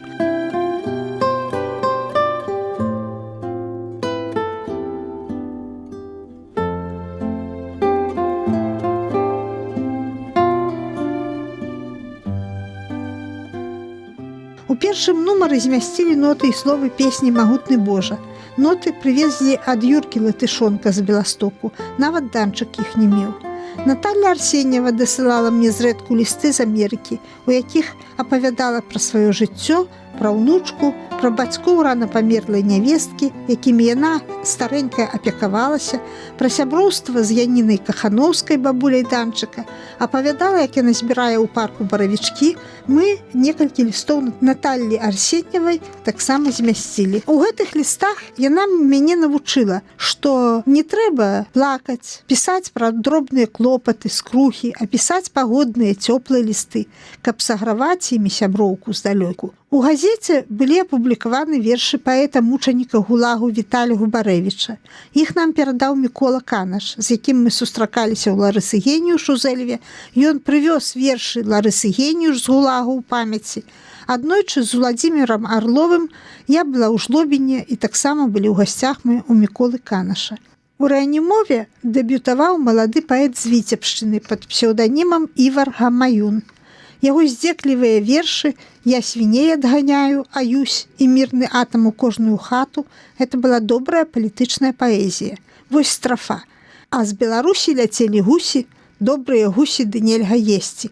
Хоць 3 разы вары ў капусце, аднак не зменшыш працэнтнасць смерці. Івар – гэта быў псеўданім Ігара.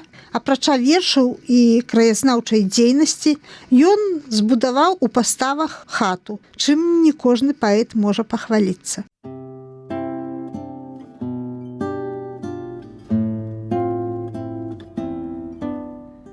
На хвалях беларускай свабоды гучыць перадача «Сучасныя мемуары». Вы слухаеце ўспаміны гарадзенскай паэткі Дануты Бічэль.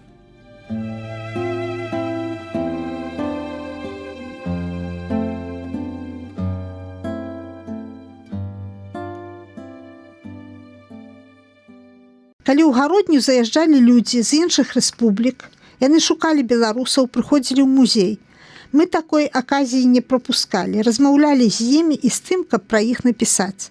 Это былі суседзі літоўцы, людзі з Азербайджана, Абхазіі. Частымі гасцямі тады былі беластоцкія сябры. На некалькі дзён прыехала ў госці паэтка Надзея Артымовіч і грамадскі дзеяч Янка Мордань. Галіна Прыма, загадчыца беларускага садка ў Мінску, стварыла аматарскі тэатр «Золак». Прывезла ў гародню спектакль «Маці ўрагану» паводле п'есы Уладзіміра Караткевіча. Галіна і яе аматары былі частымі гасцямі ў клубе «Паходня» і ў нашым музеі. Прыязджалі да нас таксама рок-гурт «Мроя». Усё гэта было зместам газеты «Рэанімова», дзе мы друкавалі газету. На друкарцы набіралі тэксты, уклейвалі іх на шчыльную паперу. Мастакі абводзілі палоскамі, ад рукі пісалі назвы тэкстаў, рабілі чорна-белыя графічныя малюнкі, пераважна карыкатуры. Першы нумар мы зрабілі добра, бо не забыліся пакінуць крыху чыстай прасторы. А далей кампанавалі матэрыял усё горай і горай, эканомілі месца, як мага больш хацелі даць тэкстаў. Першы нумар мы завезлі ў Вільню, калі ехалі на устаноўчы з'езд канфедэрацыі беларускіх маладзёвых суполак. Яго нам дапамог выдаць Сяргей Дубавец. Другі нумар Зміцер Кісель вазіў у Мінск. 6-ы нумар, дзе змясцілі рэпартаж пра інаўгурацыю першага біскупа Тадэуша Кандрусевіча, нам таксама выдалі па блату. Усе астатнія нумары выдавалі ў адным месцы, у падвале мэблявага камбіната ў Вільні. Там стаялі такія дапатопныя машыны, у якіх круціўся барабан, змазаны чорнай фарбай. Гаспадар быў заўсёды п'яны. Нам гэтае месца прапанаваў сябра, які меў у гародні сваякоў, вучыўся завочна ў універсітэце, прывозіў з Літвы рускамоўныя газеты, меў чырвона-белыя значкі, значкі з пагоняй. Пасля ён перавёўся ў Вільню, калі разваліўся Савецкі Саюз. Нашы хлопцы ездзілі да яго ў Казлуруду на мітынг Саюдзіса, а пасля ён дапамагаў Бразаўскасу у выбарчую прэзідэнцкую кампанію.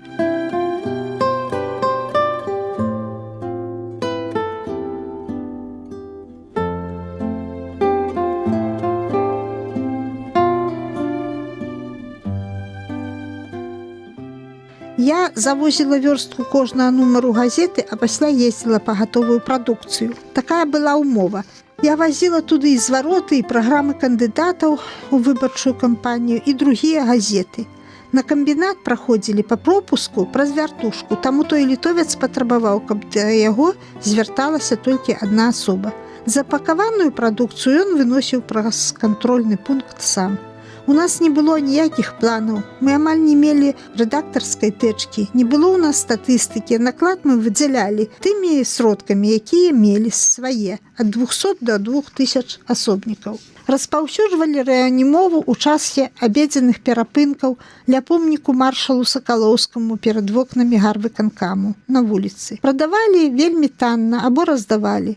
Продаж газеты заўсёды нейкі сход з размовамі пра ўсё. Сталыя чытачы ў рэанімове былі. Распаўсюджвалі мы іх і на зборнях клуба «Паходня», а там бывала шмат людзей. Хлопцы блакіравалі дзверы, калі заканчвалася паседжанне клубу, але не вельмі гэта дапамагала. Газету там куплялі неахвотна, з амбіцыяй, з пыхай. Але збываць газету трэба мець талент прадаўца. Калі ў нашу выдавецкую дзейнасць уклініўся адзін сябра Сяргей, які цяпер працуе ў гандлі, ён узяў сумку газет, выйшаў перад зменай да заводскай праходнай і ўсе прадаў. Выдавалі мы газету за ўласныя сродкі, але часам хто-небудзь дапамагаў. Аднойчы прывезлі нам з Англіі ад невядомага фундатара 4 манеты ангельскіх фунтаў з профілем каралевы. Але ў нашых абменных пунктах металічных грошай не бяруць, мы іх раздарылі на сувеніры, бо былі яны вельмі прыгожыя. Рэанімова – гэта першыя крокі, можа нават у той рэанімацыі. Пасля я пабудавала экспазіцыю музея Богдановича, Беларусь у закрытай прасторы, і яе я стварала таксама стыхійна, з таго, што было, што мела. Ідэя тая самая, што і ў газеты. Паказаць, што мы ўсе жывыя, што мы беларусы неўміручыя. А газеты пачалі выдаваць у гародні іншыя людзі.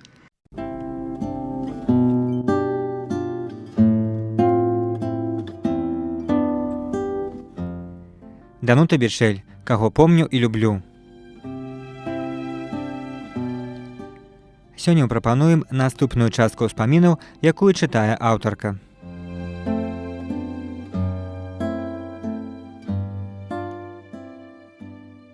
Гарачым летам 1989 года ехала цягніком у Вільню на ўстаноўчы з'езд БНФ адраджэння, не з Гародні, а з Віцебску. Там я выступала з чытаннем вершаў у Бешанковічах. У Саюзе пісьменнікаў працавала такое бюро прапаганды мастацкай літаратуры, якое мела сваіх арганізатараў у абласных цэнтрах, можна было зарабіць крыху грошай. У цягніку з Віцебска ехалі сябры на з'езд. Мне былі знаёмыя некаторыя акторы тэатра імя Якуба Коласа, галоўны рэжысёр Валерый Мазынскі. У Полацку ў наш вагон падселі Валянціна Аксак і Уладзімір Арлоў. Шукаць той палац, дзе адбываўся з'езд, не трэба было. Ішла з віцебчанамі, а гродзенцы ўжо былі ў зале. Сядзелі па білетах, побач са мной сядзеў хлопец, якога я не ведала, таму што ён быў з вёскі, рацічы, Уладзімір Кісялевіч. Знаёмых было шмат, пісьменнікі, журналісты, мастакі. Было там адчуванне сяброўства, сваяцтва, добрых адносінаў, яднання, надзеі. Калі пачаліся спрэчкі па статуту, у зале стала крыху холадна, таму што адчувалася, што ён падзелены на 2 лагеры. Я не ўсё разумела, што там адбывалася, я ўвогуле не была палітыкам. Наіўная паэтка, настаўніца мовы. Калі пачалося галасаванне, да мяне падышоў Рудольф Пастухоў са Слоніма з групай рабочых. Ён жа сам быў электрыкам на камвольным камбінаце, прапанаваў узгадніць, каго крэсліць. Так мы і крэслілі, карыстаючыся інтуіцыяй. Гэтак мы пасля трымаліся на ўсіх канферэнцыях і сходах. Рудольф запрашаў мяне ў Слонім на сходы, як сябра з вобласці. Ён арганізаваў некалькі мітынгаў, пераважна ў абарону старога Слоніма, старых могілкаў. Працу слонімскай групы Рудольф афармляў пратаколамі, якія былі акуратна перашытыя, фатаграфіі ўклейваў. Адну копію прывозіў у гародню, магчыма, адсылаў у Менск, як бюракрат, але была відаць работа. У гарадскія саветы Рудольф прайшоў лёгка. У выбарах у народныя дэпутаты не ўдзельнічаў, таму што лічыў, што не мае адукацыі. Часам заніжаў сабе планку. Недзе ў той час ён падаў у суд на сакратара слонімскага гаркама, абвінаваціў яго, што возіць праз мытню ў Польшчу залатыя прадметы і прадае там. Звесткі, маўляў, пачуў у чарзе ад людзей. Выйграў Рудольф той судовы працэс.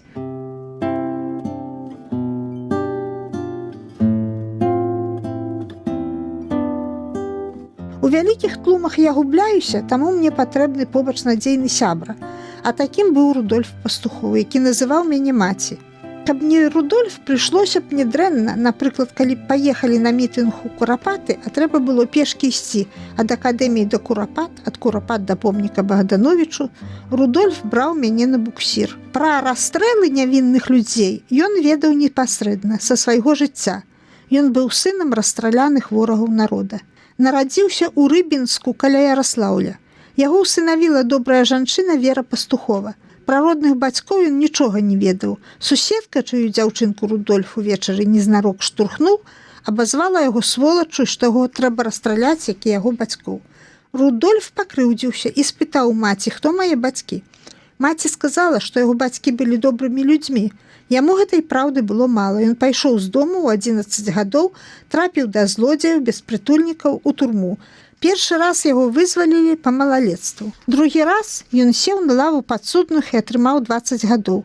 Так пахаваў сябе жывога. У адзіночнай камеры ў турме у Яраслаўлі яму прыйшло ў галаву знайсці хоць якія звесткі пра сваіх бацькоў. Гэта было ў 1956 годзе. Ён напісаў заяву начальніку УВД Яраслаўля, у якой не паведамляў, што бацькі расстраляныя, а хацеў даведацца, якое яго сапраўднае прозвішча. Яго памясцілі на 3 сутак у карцар, а капітан папярэдзіў, калі будзе пісаць заявы яшчэ, з карцара не вылезе. Але ў тым жа 56 годзе ён атрымаў адказ на сваю заяву, што шукаць бацькоў ён мае права пасля выхаду з турмы. З турмы Рудольф выйшаў у 60-м годзе, умоўна датэрмінова. Зноў звярнуўся ў Яраслаўскі УВД. Там патрабавалі да заявы спраўку аб вызваленні, пасведчанне аб нараджэнні і пасведчанне аб усынаўленні. У ЗАГСе ён атрымаў такія дакументы. У пасведчанні аб нараджэнні ён даведаўся, што ў яго няма бацькі і няма нацыянальнасці. У пасведчанні аб усынаўленні ён даведаўся, што ён Маліноўскі Рудольф Мікалаевіч, народжаны 28 верасня 36-го, усыноўлены 11 верасня 39-го года. І толькі. Пасля ён шмат пісаў заяваў, калі атрымліваў пашпарт новы і шукаў бацькоў, начальнік ваенкамату папярэдзіў Пастухова, што калі ён будзе далей пісаць і шукаць бацькоў, яго зноў адправяць туды, адкуль ён не так даўно вярнуўся, і ўжо болей ён адтуль не вернецца. Прайшло 20 гадоў. Яго прыёмная маці Вера Александраўна памерла, калі ён быў у турме ў 54 годзе. У 70-м годзе Пастухоў ужо з жонкай Зінай, якая была родам са Слоніма, вярнуўся ў Слонім. Пажаніліся яны на Цаліне, куды ехала моладзь па пуцёўках камсамола. Я знаёма з Рудольфам з таго часу. Ён наведваў літаратурныя аб'яднанні, якімі кіраваў Васіль Быкаў. І гэта былі вельмі шматлюдныя аб'яднанні. Але не заўважыць Рудольфа нельга. Ён сядзіць неяк па-свойму. У цэнтры, але быццам адзін, як баравік у лесе. Ён глядзіць неяк іначай, чым усе людзі. Это яго навучыла турма. У ім адчуваўся лідар, а можа па-турэмнаму прафесар.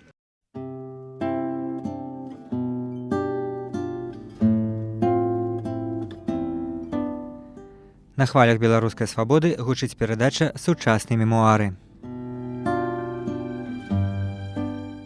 Вы слухаеце ўспаміны гарадзенскай паэткі Дануты Бічэль.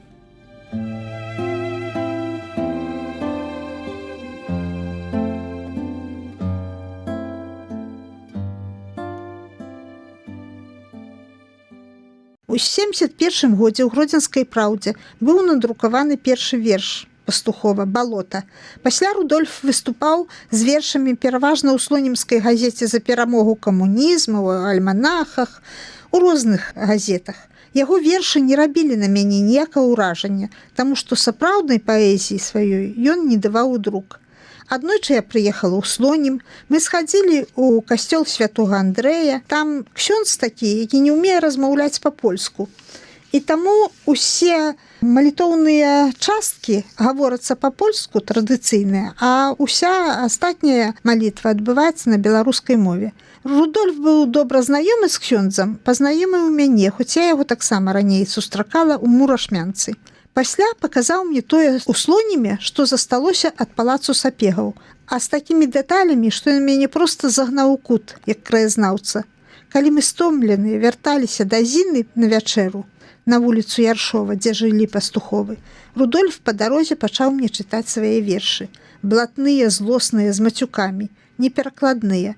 Гэта было адкрыццё. Я не магу іх пачытаць, хоць ведаю іх на памяць. Яны запомніліся з першага прачытання.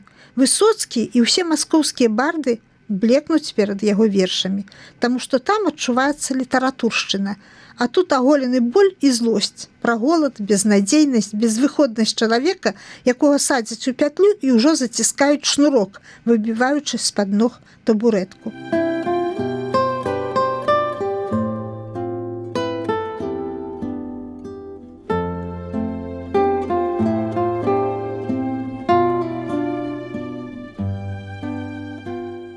Іван Сергейчык перакладае пастухова вершы на мову. Тут, дзе ўсе амаль ужо на мове не размаўляюць, асабліва публічна, смешна выглядаюць такія спробы тлумачыць з агульназразумелага на мову продкаў. І тым не меней, паэты перакладаюць паэтаў з павагі да іх паэзіі і з любові. І я паспрабавала перакласці.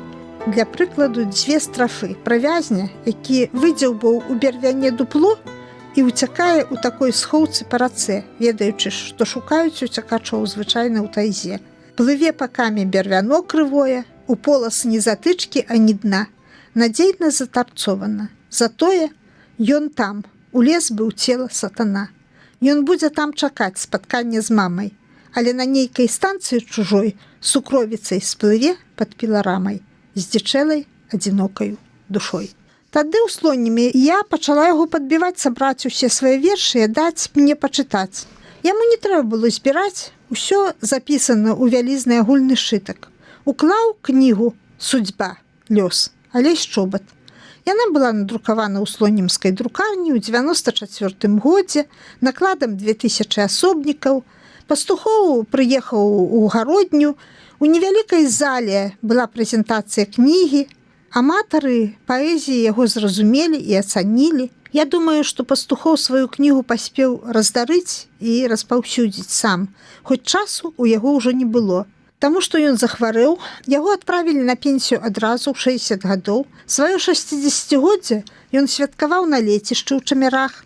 Мы прыехалі да яго на свята, але чамусьці не засталі сяброў са слоніма. Ён сказаў, няма чаго рабацягам выпіваць за адным сталом з элітай. Так ён нас паважаў. Але была там літаратурная багема слонімская. Пасядзелі да світання. Трэба было яму ехаць на аперацыю ў Бараўляны пад Менскам, але ён за жыццё не чапляўся. Сядзеў на сваім лецішчы і глядзеў адну кропку, то есть сам у сябе, і казаў, адчуваю сябе на волі, але як за кратамі.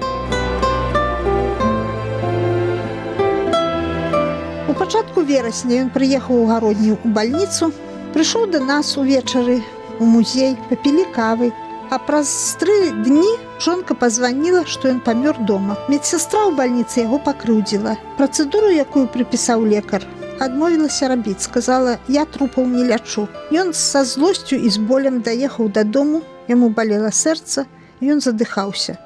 Пахавалі яго ў вёсцы Заверша, за Жыровіцамі, на магілках, дзе пахаваны бацькі яго жонкі Зіны. Ён загадаў, каб яго там пахавалі, каб сын і дачка ведалі, што іх бацька прыняў беларускую веру і меў радзіму Беларусь.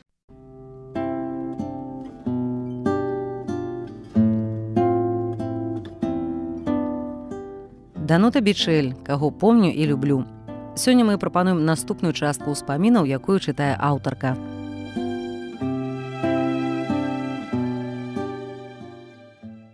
Перабірала ў памяці, хто з паэтаў ніколі не жыў у сталіцы. Знайшла адну сябе. Распаўсюджаная схема. У сталіцы вучацца ўну. Едуць працаваць у правінцыю, робяць кар'еру, пераязджаць у сталіцу. Вяртацца зноў са сталіцы – гэта ўжо катастрофа. Усе перадавыя рэвалюцыйныя накірункі ўзнікаюць у сталіцах, у групах, якія яднаюцца, абменьваюцца думкамі. Правінцыя ўзносіць у нацыянальную культуру самабытнасць, барвы, каларыт. Жывіць сталічныя плыні. Моўнай эквілібрыстыкай, як правіла, займаюцца творцы, якія падрастаюць у сталіцах. Цэлы капітал несвядомай творчасці на першапачатковым этапе інтуіцыі, захаплення, здзіўлення самога акту творчасці можа адбывацца ў правінцыі, пакуль ідзеш на вобмацак, але ў дзённым святле кшталціць інтэлігентнасць лепей у сталіцы. У правінцыі пачынаецца застой, пакуль аўтар прабівае сабе месца. Нехта нахабны можа паставіць падножку.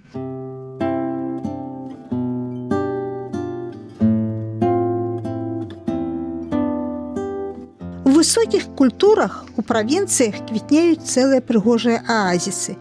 Такім аазісам я схільна лічыць у нас Баранавічы. Магчыма таму, што спрабуюць прыцягнуць і мяне як творцу з той самай геаграфічнай часткі Беларусі. Я з імі сябрую. З Бутрымам Венанцым. Ён памёр 16 жніўня 2003 года. Каля яго расквітнеў паэт-публіцыст Алёша Белы і паэт-выдавец Алесь Бакач, і Ян Збажына, Ян Савіцкі, мадэрніст. Іх зборнікі і альманахі «Святліца» – гэта добрая літаратура. У Гродзенскай вобласці, дзе па запавету Аляксея Карпюка я кіравала аддзяленнем пісьменнікаў з вясны 93 па вясну 2003, такім аазісам я лічу Слонім, дзе працаваў у паэзіі апошні з магіканаў заходнебеларускі паэт Анатоль Іверс. Аб ім хочацца апавесці. Вакол яго, як вакол баабаба ў пустыні, квітнела маладая літаратура, на ім трымаліся традыцыі гасціннасці, святасці. Паэт павінен мець галоўную спецыяльнасць як чалавек, быць людскім. Вакол Анатоля Іверса ў Слонімі збіраліся людзі, якіх у Польшчы жартам з любоўю адносяць да пазітыўна закрэнцоных. Гэта Рудольф Пастухоў. Гэта Міхась Рылко, які каля дома збудаваў дом-майстроўню, уласны музей, у якім калекцыянуе прадметы мастацтва і быту ад станкоў да цацак і піша вершы. Гэта Васіль Супрун, чысты інтэлігент, паэт-краязнавец, вязень гулагаў. Гэта Іван Сяргейчык, аўганскі прапаршчык, аўтар успамінаў горкі пыл Гіндыкуша, які камандуе цяпер баявым аддзяленнем слонімскіх паэтак, а з імі ўкладае, выдае і паціху рэалізуе ў сваім рэгіёне, запаўняючы голад на сучасную краёвую літаратуру альманахі.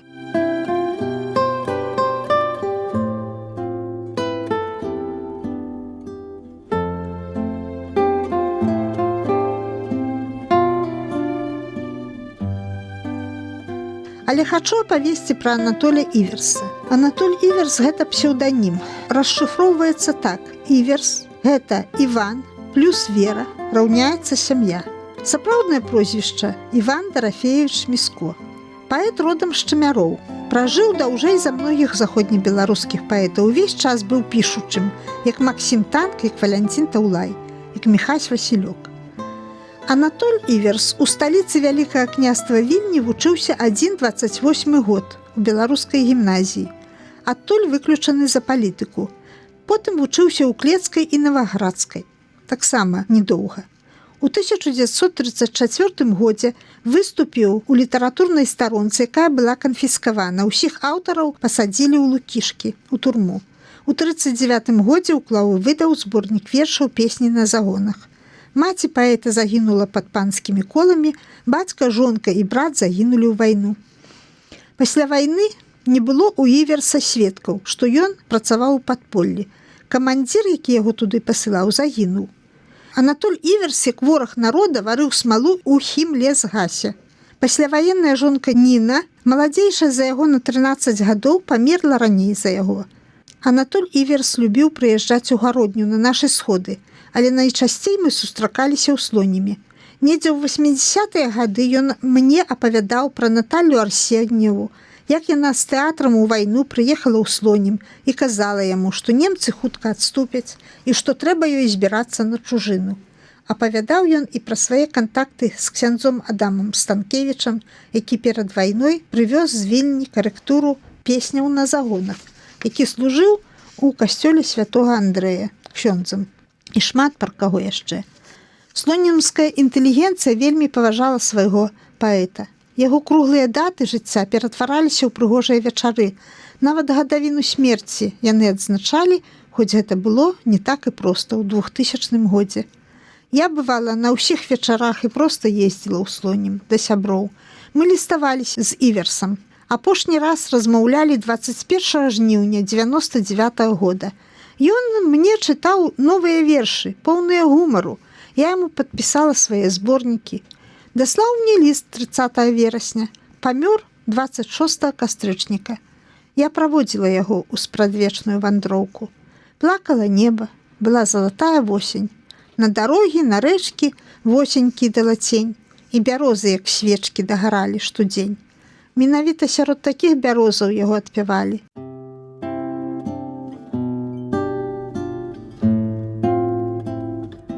На хвалях радыё Свабода ўспаміны гарадзенскай паэткі Дануты Бічэль.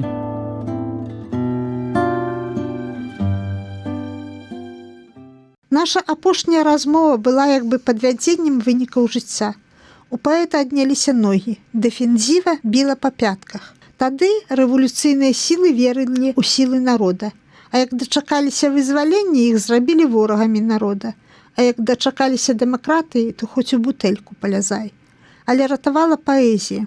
Заходнебеларуская паэзія – гэта ёсць авангард. Тэматыка не мае значэння ў навачэснасці ці старамоднасці твора. Наш беларускі авангард квітнеў тады, калі ён паўстаў у свеце адразу з усімі перадавымі літаратурамі. Нашы паэты шукалі вершаў, як тыя валацугі без статка. Падпольшчыкі па сумяшчальніцтву шукалі вершаў, якія чаруюць, бунтуюць, падымаюць дух да завароту галавы. Адзін без жонкі, на вялікім чыстым ложку, да яго прыходзіў сын Косця. У іх быў адзін сын, таму што яны баяліся турмы КГБ і не мелі болей дзяцей. Не могучы хадзіць, паэт думаў пра смерць як вызваленне. Мы з ім аб гэтым размаўлялі. Але вершаскладанне вяртала яго ў радасць, якую заўсёды прыносіць адкрыццё новага вобраза. У Іверса былі бадзёрыя рытмы, хоць сам ён быў спакойны ад прыроды. Танк застаўся творцам, займаючы ў Менску літаратурныя пасады.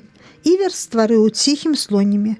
І з 1965 года, калі з яго знялі кляймо, выдаваў паціху вершы паасобнымі кніжкамі як у сталіцы, так у канцы жыцця ў Слоніме. Зборнік «Травень» 1997 года казаў, што зноў набралася невялікая кніжачка. Слонімцы, вядома, ягонымі вершамі упрыгожаць свае альманахі.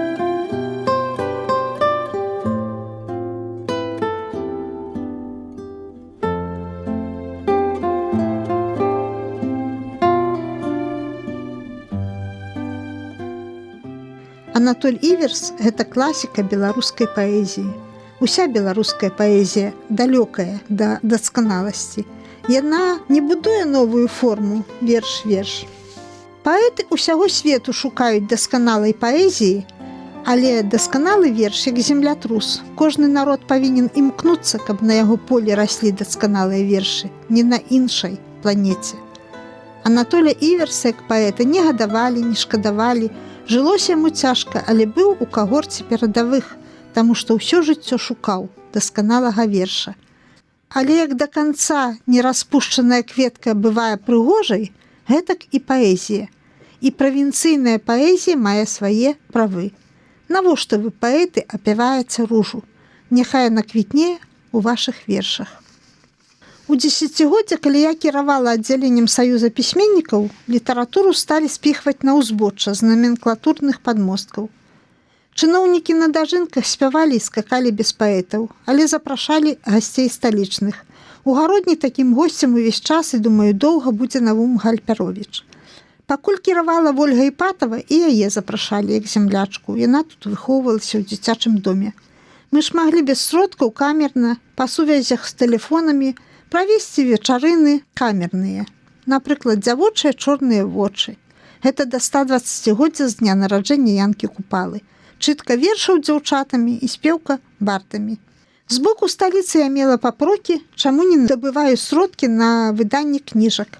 Але гродзенцы усе умелі самі дабываць гэтыя сродкі. Яны адвозілі свае творы ў Беласток і адтуль праз мытню прывозілі па 20 асобнікаў і хадзілі ганаровыя, што іхнія кнігі друкуюцца за мяжой. У У 1997 годзе у нас забралі пакой у доме Лізы Ажэшкі, бо палякам гародні ён спатрэбіўся пад музей. Да гэтага Брыкач заступаўся за пісьменнікаў, лагічна разважаючы, што вызваляць трэба ўвесь дом Ажэшкі пад музей, а не ў адчэпны адзін пакой. Ва ўсім доме знаходзіцца юнацкі філіял абласной бібліятэкі.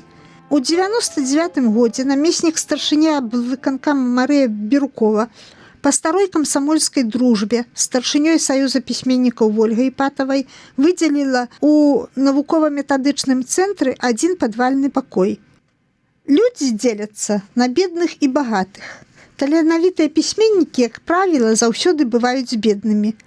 У аддзяленні быў раскол ад пачатку, але праявіўся, калі я згубіла працу ў музеі. Раскол на пісьменнікаў, якія ў пошукі за дасканалым словам забываюць пра жыццёвыя выгоды, на бескарысных, пакрыўджаных, занядбаных і на пісьменнікаў, якія літаратуру выбралі як прафесію, праз яе атрымалі пасады, навуковыя ступені і званні, дзяжурныя аклады і шмат чаго ў прыдатак.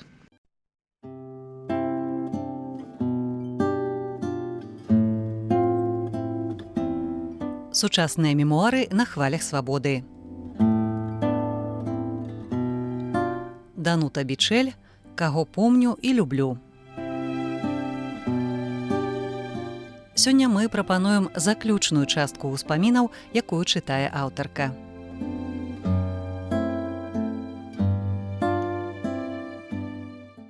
Другога ліпеня ў Буцлаве кожны год адбываецца ўсебеларускі фэст, свята цудатворнага абраза Маці Божай Буцлаўскай, які прывезены з Рыму ў канцы 16 стагоддзя і ў пачатку 17 быў падараваны Буцлаву. Буцлаўскі кляштар, а пры ім касцёл, узніклі пасля 1504 года, калі вялікі князь літоўскі падараваў віленскім бернардзінам 600 моргаў лесу на дровы на абагрэў кляштару. Спачатку будавалі драўляны касцёл. У 17 стагоддзі збудавалі мураваны, а пасля пабудавалі самы вялікі касцёл на Беларусі, а стары мураваны быў захаваны пры новым будынку як бакавая капліца. Увесь касцёл быў пабудаваны на сабраныя грошы вернікаў. Нёс маленькага хлопчыка Бусел да святой Маці Божай Буцлаў, каб яго ахрысціла, сказала «ты мой», а пасля аддала яго маці зямной. Не згубіўся малы ў балаціне на той кладачцы тонкай націне, нарадзіўся, таму не згубіўся. Той згубіўся, хто не нарадзіўся. Маці ўсе нараджаюць анёлкаў, Божа склейвае сэрцы з асколкаў.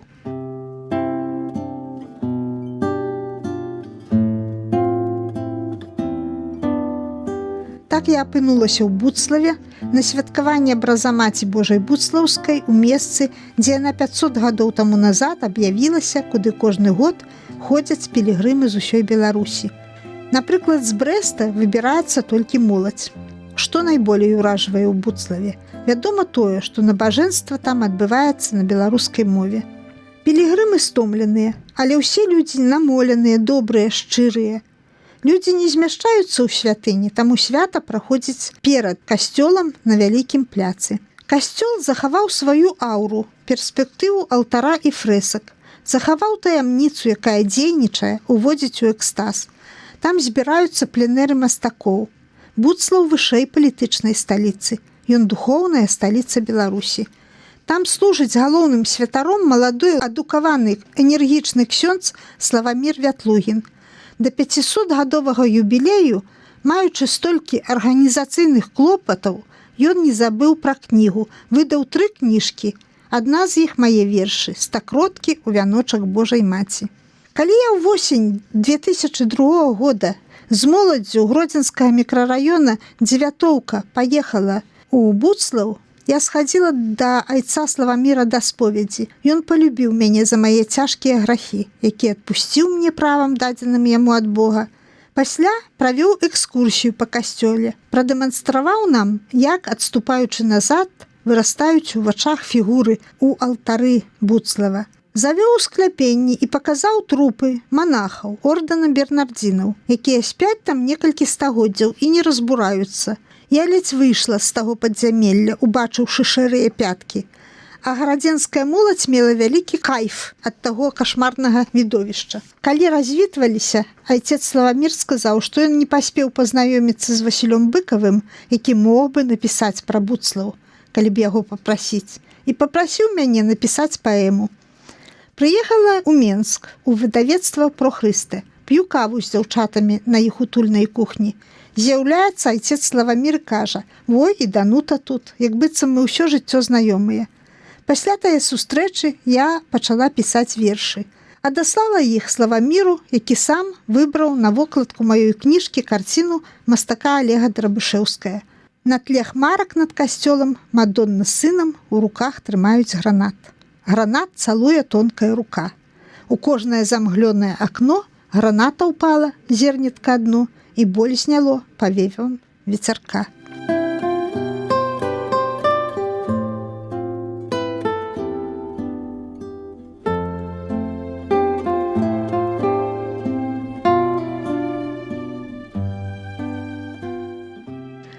Ліпеня 2004 года у Буцлаве на юбілеі я падпісвала чытачам свае стакроткі. Жанчыны бралі аўтографы для дочак. Адна мама падышла да мяне з 3 кніжачкамі. Яны прадаваліся сярод свечак, фігурак, брэлочкаў, крыжыкаў, а каштавалі танней, чым само выданне. У Буцлаве на вялікім пляцы перад касцёлам адбываецца малітва за Беларусь, якую будуюць пад апекай Маці Божай маладыя беларускія ксяндзы. У мінулым годзе перад некалькімі дзесяткамі тысяч пілігрымаў, якія прыехалі ў Буцлаў з усіх канцоў Беларусі, на дажджы казанне меў ксёндз Уладзіслаў Завальнюк. Вопыт у ксяндза вялікі, ён ведае, як далучыць вернікаў да малітваў, таму яго казанне было падобным да прамовы на мітынгах. Там усведамляеш, што каталіцтва, як і праваслаўе, ёсць духоўнай культурай нашых продкаў.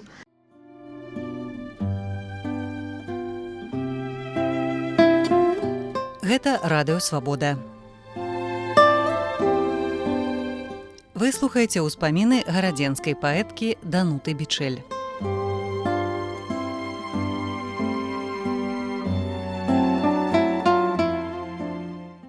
Дзеля таго, каб зрабіць прыгожы аўтарскі пераклад псальмаў Евангелія ад Марка, кнігі Эклезіяста і кнігі Йова, польскі паэт Чэслаў Мілаш у 50-тыя гады 2 гады вывучаў самастойна грэцкую мову.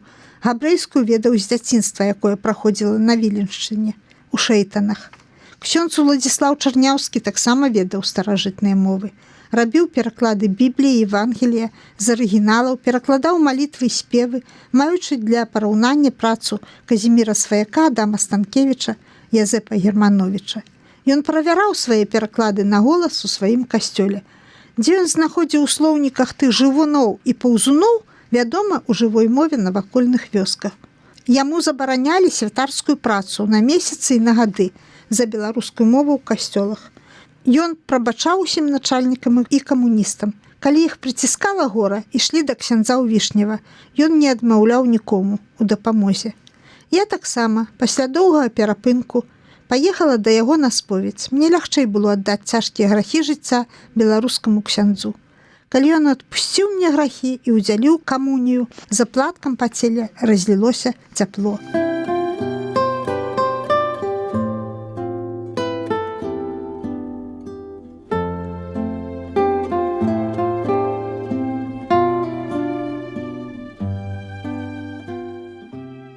Восень моладзь суполкі імя Максіма Богдановича загарэлася паехаць у Вішнева. Мы даехалі да Юрацішак, выбралі просты маршрут, але забылі, што транспарт у Беларусі працуе па абласному прынцыпу. Юрацішкі гарадзенскай вобласці, Вішнева Менскай. Паміж гэтымі суседнімі мястэчкамі няма сувязі. Мы пайшлі пешкі. Пад самым Вішневам мяне падсадзілі на выпадковую машыну. Хлопцы і дзяўчаты дайшлі пешкі. Мы прыбралі гарод і ў доме. У ксяндза не было гаспадыні. Начавалі ў ягоным вялікім доме, ранічкай маліліся ў перапоўненым касцёле па-беларуску. Ужо ён адвёў душу, размаўляючы з хлопцамі ўсю ноч. З Вішнева лёгка вярнуцца аўтобусам Менск-Шчучын, што мы і зрабілі. Ксёндз Уладзіслаў Чарняўскі памёр 22 снежня 2001 года. якраз на каляды. 24 снежня яго хавалі пры касцёле ў Вішневе, дзе ён працаваў з 1953 года. Шмат хто з беларускай інтэлігенцыі спеліць між сабой гэтую думку, выбраць цёплы дзень, сабрацца ўсёй супольнасцю ў Вішневе ля магілы ксяндза Уладзіслава. Гэтая магіла павінна тварыць цуды, ратаваць Беларусь ад раўнадушша да сваёй нацыі, ад беспамятства. Паэт Мар'ян Дукса ў вершы памяці айца Уладзіслава Чарняўска напісаў так: «Іншых туліў саграваў, цешыў душою дабрэйшаю, як ён любіў, шанаваў мову нашу тутэйшую. Мову, дзе столькі святла небам для радасці дадзена, як жа яна расцвіла Бібліяй ім перакладзенай». Мар'ян Дукса большую частку жыцця жыве ў мястэчку Солы. Да ксяндза Уладзіслава Чарняўска ён ездзіў з тымі самымі патрэбамі, што і ўсе беларускія інтэлігенты.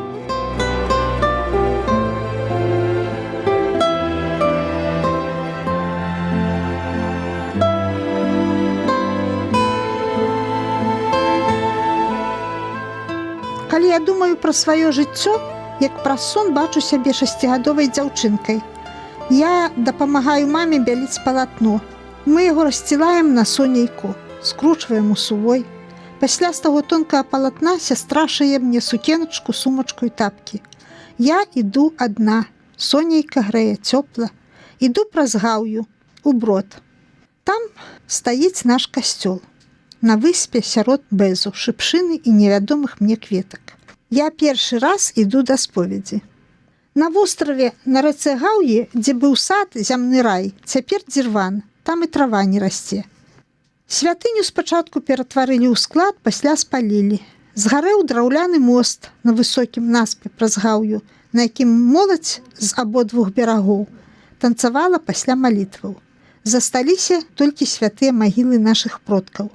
Але начамі бяссоннымі я думаю, вось скончыцца холад, прылятуць з выраю буслы, а я збяру крыху сілаў і злётаю 2 ліпеня у пілігрымку, у Буцлаў.